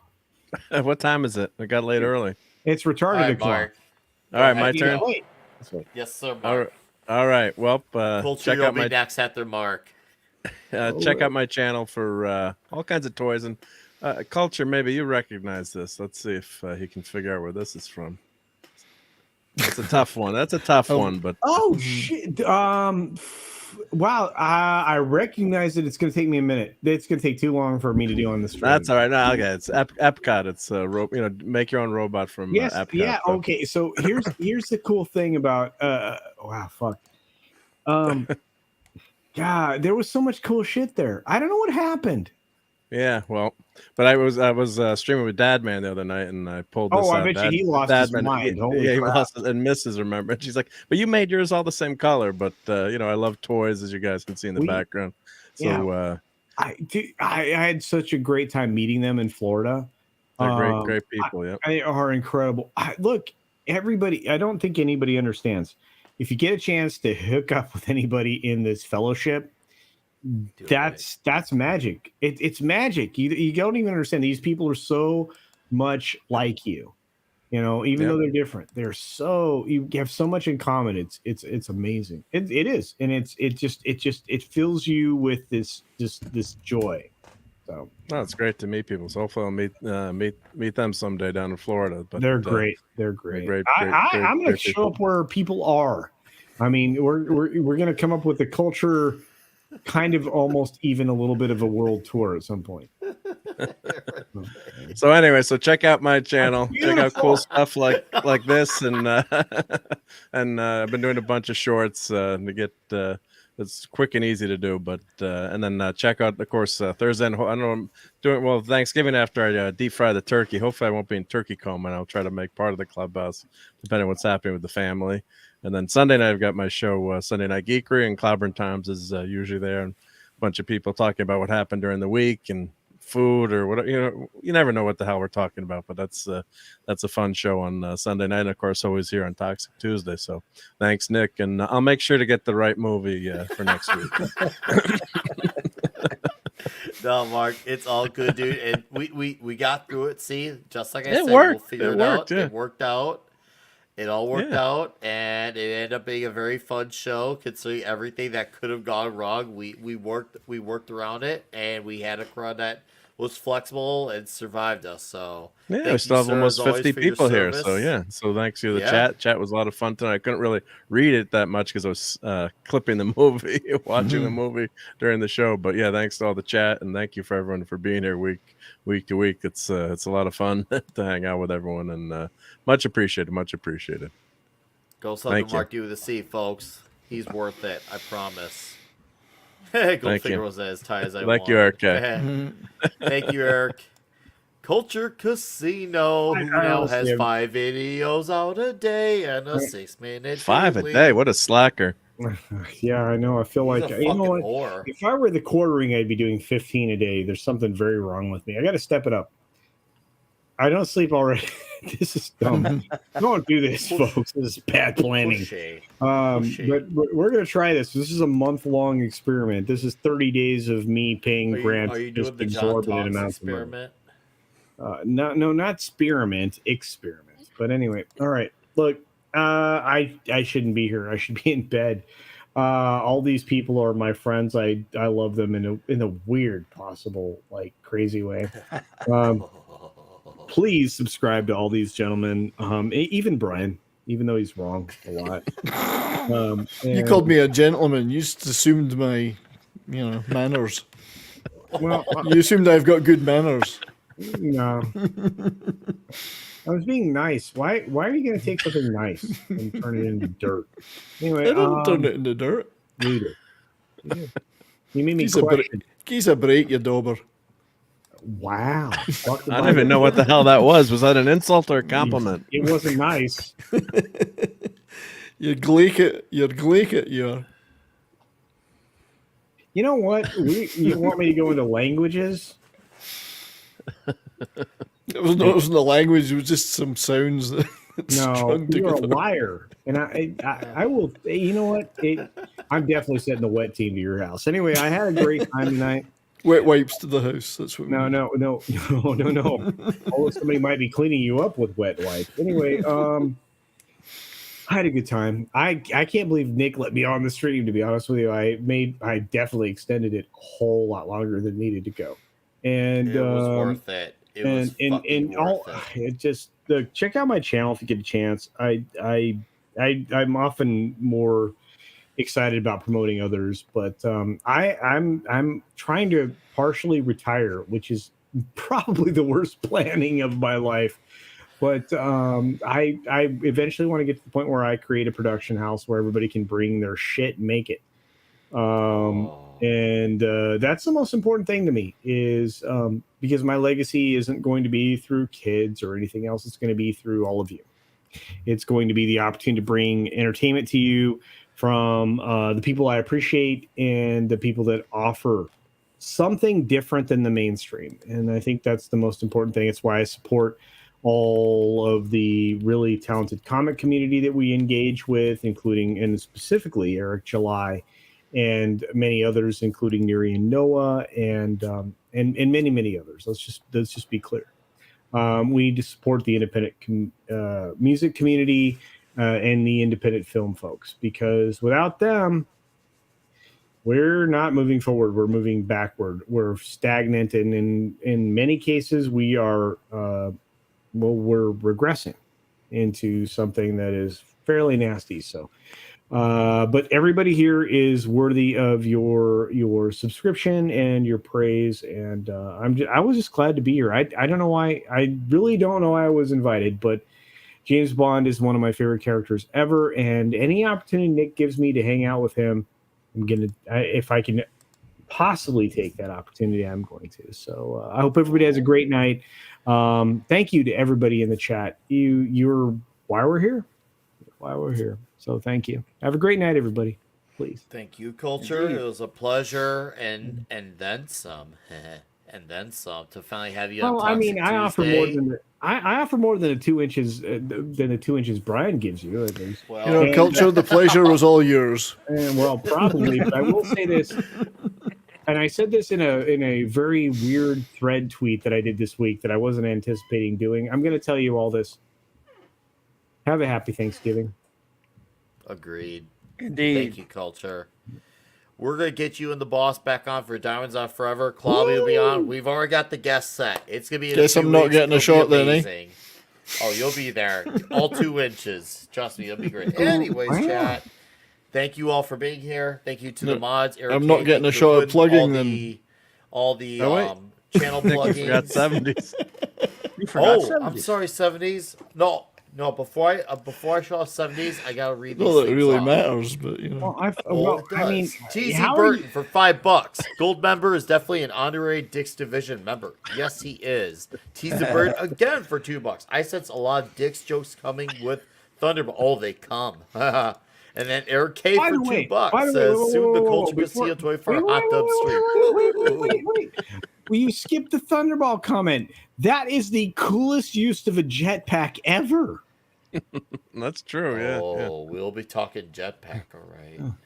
Okay, sorry. Go ahead. I want one. Read right, Eric K, because Eric K is the best around. Nothing's ever going to bring him down.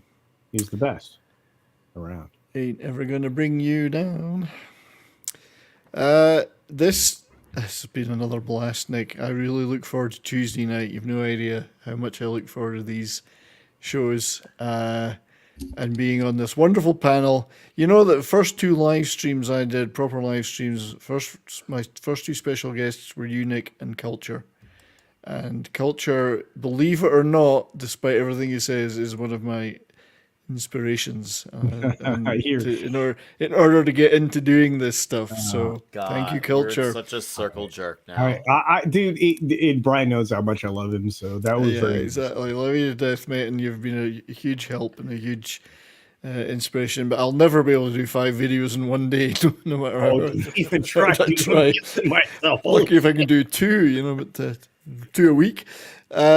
So I currently, though, in my channel, I am sitting on 664 subscribers. So I need 2 people to get over there right now, so I can get on 666, and then that's it. I'm gonna quit.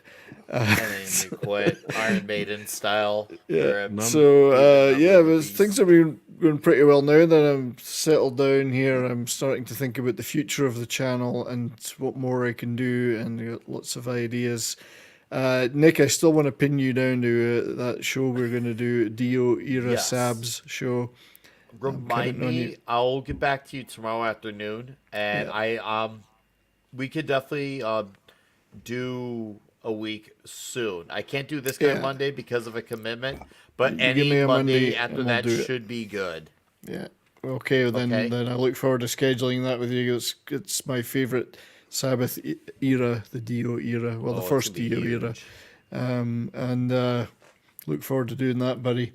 So I'll probably be hanging about in the chat on Clobby Show tomorrow. Looking forward to that. That's going to be Thank awesome. you, bud.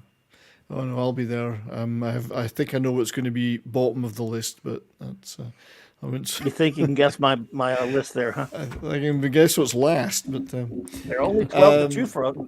Well, Thursday I'll probably be on Midnight's Edge after dark. Friday Foulball Productions MFR Cocktail Lounge, but Saturday night is my next show that I'll be doing, and it's the show Brahma and I do on Saturday, Bourbon and Boarding, where we sit and drink and talk about hockey. So late Saturday night, 10 p.m. Mountain Time. Swing by, because it's a lot of laughs, except when the NHL interrupt me 5 times in the stream for showing clips that they don't want me to show. So, but otherwise we have a lot of fun. So yeah, if you any, and Mark, I want to get you on that show. Yeah, I'll have to swing by. You as a big Islander, as a big Islanders fan, I want to get you on the show. Well, I did meet John Ledecky this week, but you did. Yeah. I see the Rangers. He signed a hat, and he said to an Islanders fan. I said no to a hockey fan. He was laughing. He's like, I know there's a lot of Rangers fans in this room. But, I think the Rangers managed to come back and win tonight after being down, so that was good for them. But yeah, anyone that's any interested in watching me and Brahma drink, which we do, and talk about hockey, please swing by that Saturday night. And then I'm yet to decide. Well, the suggestion for a theme for my show next Monday might be Bond music. So that would be nice. Next Monday's is only talk and roll. Could be about Bond music. That's what I'm feeling. So, but anyway, thanks to the chat. Subscribe to everybody on this great panel and watch all their videos, and I'll see you all again soon. Thank you, Nick. All right, 70s. Thank you very much, sir. You have a magical evening. I'll talk to you tomorrow, and it will be and to all huge. My American friends and all Americans in the chat, happy Thanksgiving. I love you all. I love America. Yeah, and the original Thanksgiving. We love you too. And then you Canadians tried to co-opt it. 666. I'm on 666. Thank you, those 2 people who went over. Thank you. You know what? The end of the world. You need to take a screenshot of that. It'll never come again. That's right. I'm gonna just get the snipping tool out right now. So, happy Thanksgiving. Hey, Nick. Thank you, 70s. Hey, Nick. I still am waiting for my Lemmy cosplay from you. Next meetup, I'll do Lemmy. Okay. All right. Okay. Cool. I will. This is growing in, so I'm going to get rid of this, of course, soon. So no full on beard, guys. Your dad would be very proud of you if he was still here. Yeah, I miss your dad. I have to say. I do too. The world's not been the same since my dad left this planet, and there's a lot less whiskey that goes around, and I can't believe I say it, but I miss those warts on his face. Those warts were just so dashing. And I think about those warts, and I'm thinking, man, I'm glad he kept those things on his face until the day that he died. Anyways, I have a channel. You're on it. You're all here. That's for a reason. I saw a few new faces of the chat. Thank you for trying out Toxic Tuesday. Hopefully you liked what you saw and you come back for more. Next week we do Thunderball, and that will be massive, and the gay jokes are going to accelerate. Seriously, accelerate. Ooh, nice. That's a sexy There you go, shot. 70s. There you 666. go. And that 70s rock I band did it. gets 666 Nice. members. I mean, subscribers. Yeah. Oh, D-Bud, just you number know, of the my beast. joke is not about my actual dad. It's about Lemmy, just so you know. But I am sorry about your dad, by the way. Sorry, I'm buddy. actually talking about Lemmy. That's what that is all about. Thank you to the mods, Eric K, Legion of Memers, to the chat, new faces, old faces, of course, to Mark, Boomer, and all, and 70s, of course. And to Lobby Culture Casino for coming on last minute, and of course to my other guys who couldn't make it, Red Shirt, Tom, Geary, and Dustin, who all had legitimately good reasons for not being here. Nick, yes. you said it properly. Geary. Geary, backdoor Geary, trademark. Yes, Rob. All yeah, I know. warts and all. Yeah, and I really do appreciate the fact that Geary is leaning into his alternative lifestyle at this point. So yeah, next week Thunderball, Friday night comic shop talk. We do Friday night. We get together, we drink, and we talk comic books. Clobbering Times hangs on that show Friday nights as well. And of course, you can find me on Yelling at Park Cars with the Dix Division. Culture Casino is part of that. And Culture Casino is also part of, along with Clobbering Times, Midnight's Edge After Dark. So Yes! I'm going to finally get back to doing some videos again. I've taken a few weeks from doing videos because life stuff happens, and doing videos takes a lot more time than I wanted to. So, but you're going to start seeing videos again soon, and they will be huge. So thank you guys. All right. Well, before we go out, let's get one last huge in the chat. All right, one last huge. 44 of you. Let's see those huges as we say goodbye, good fight, and there's no fancy intro. Good night, everybody. Stay huge. There he is. There's those huges.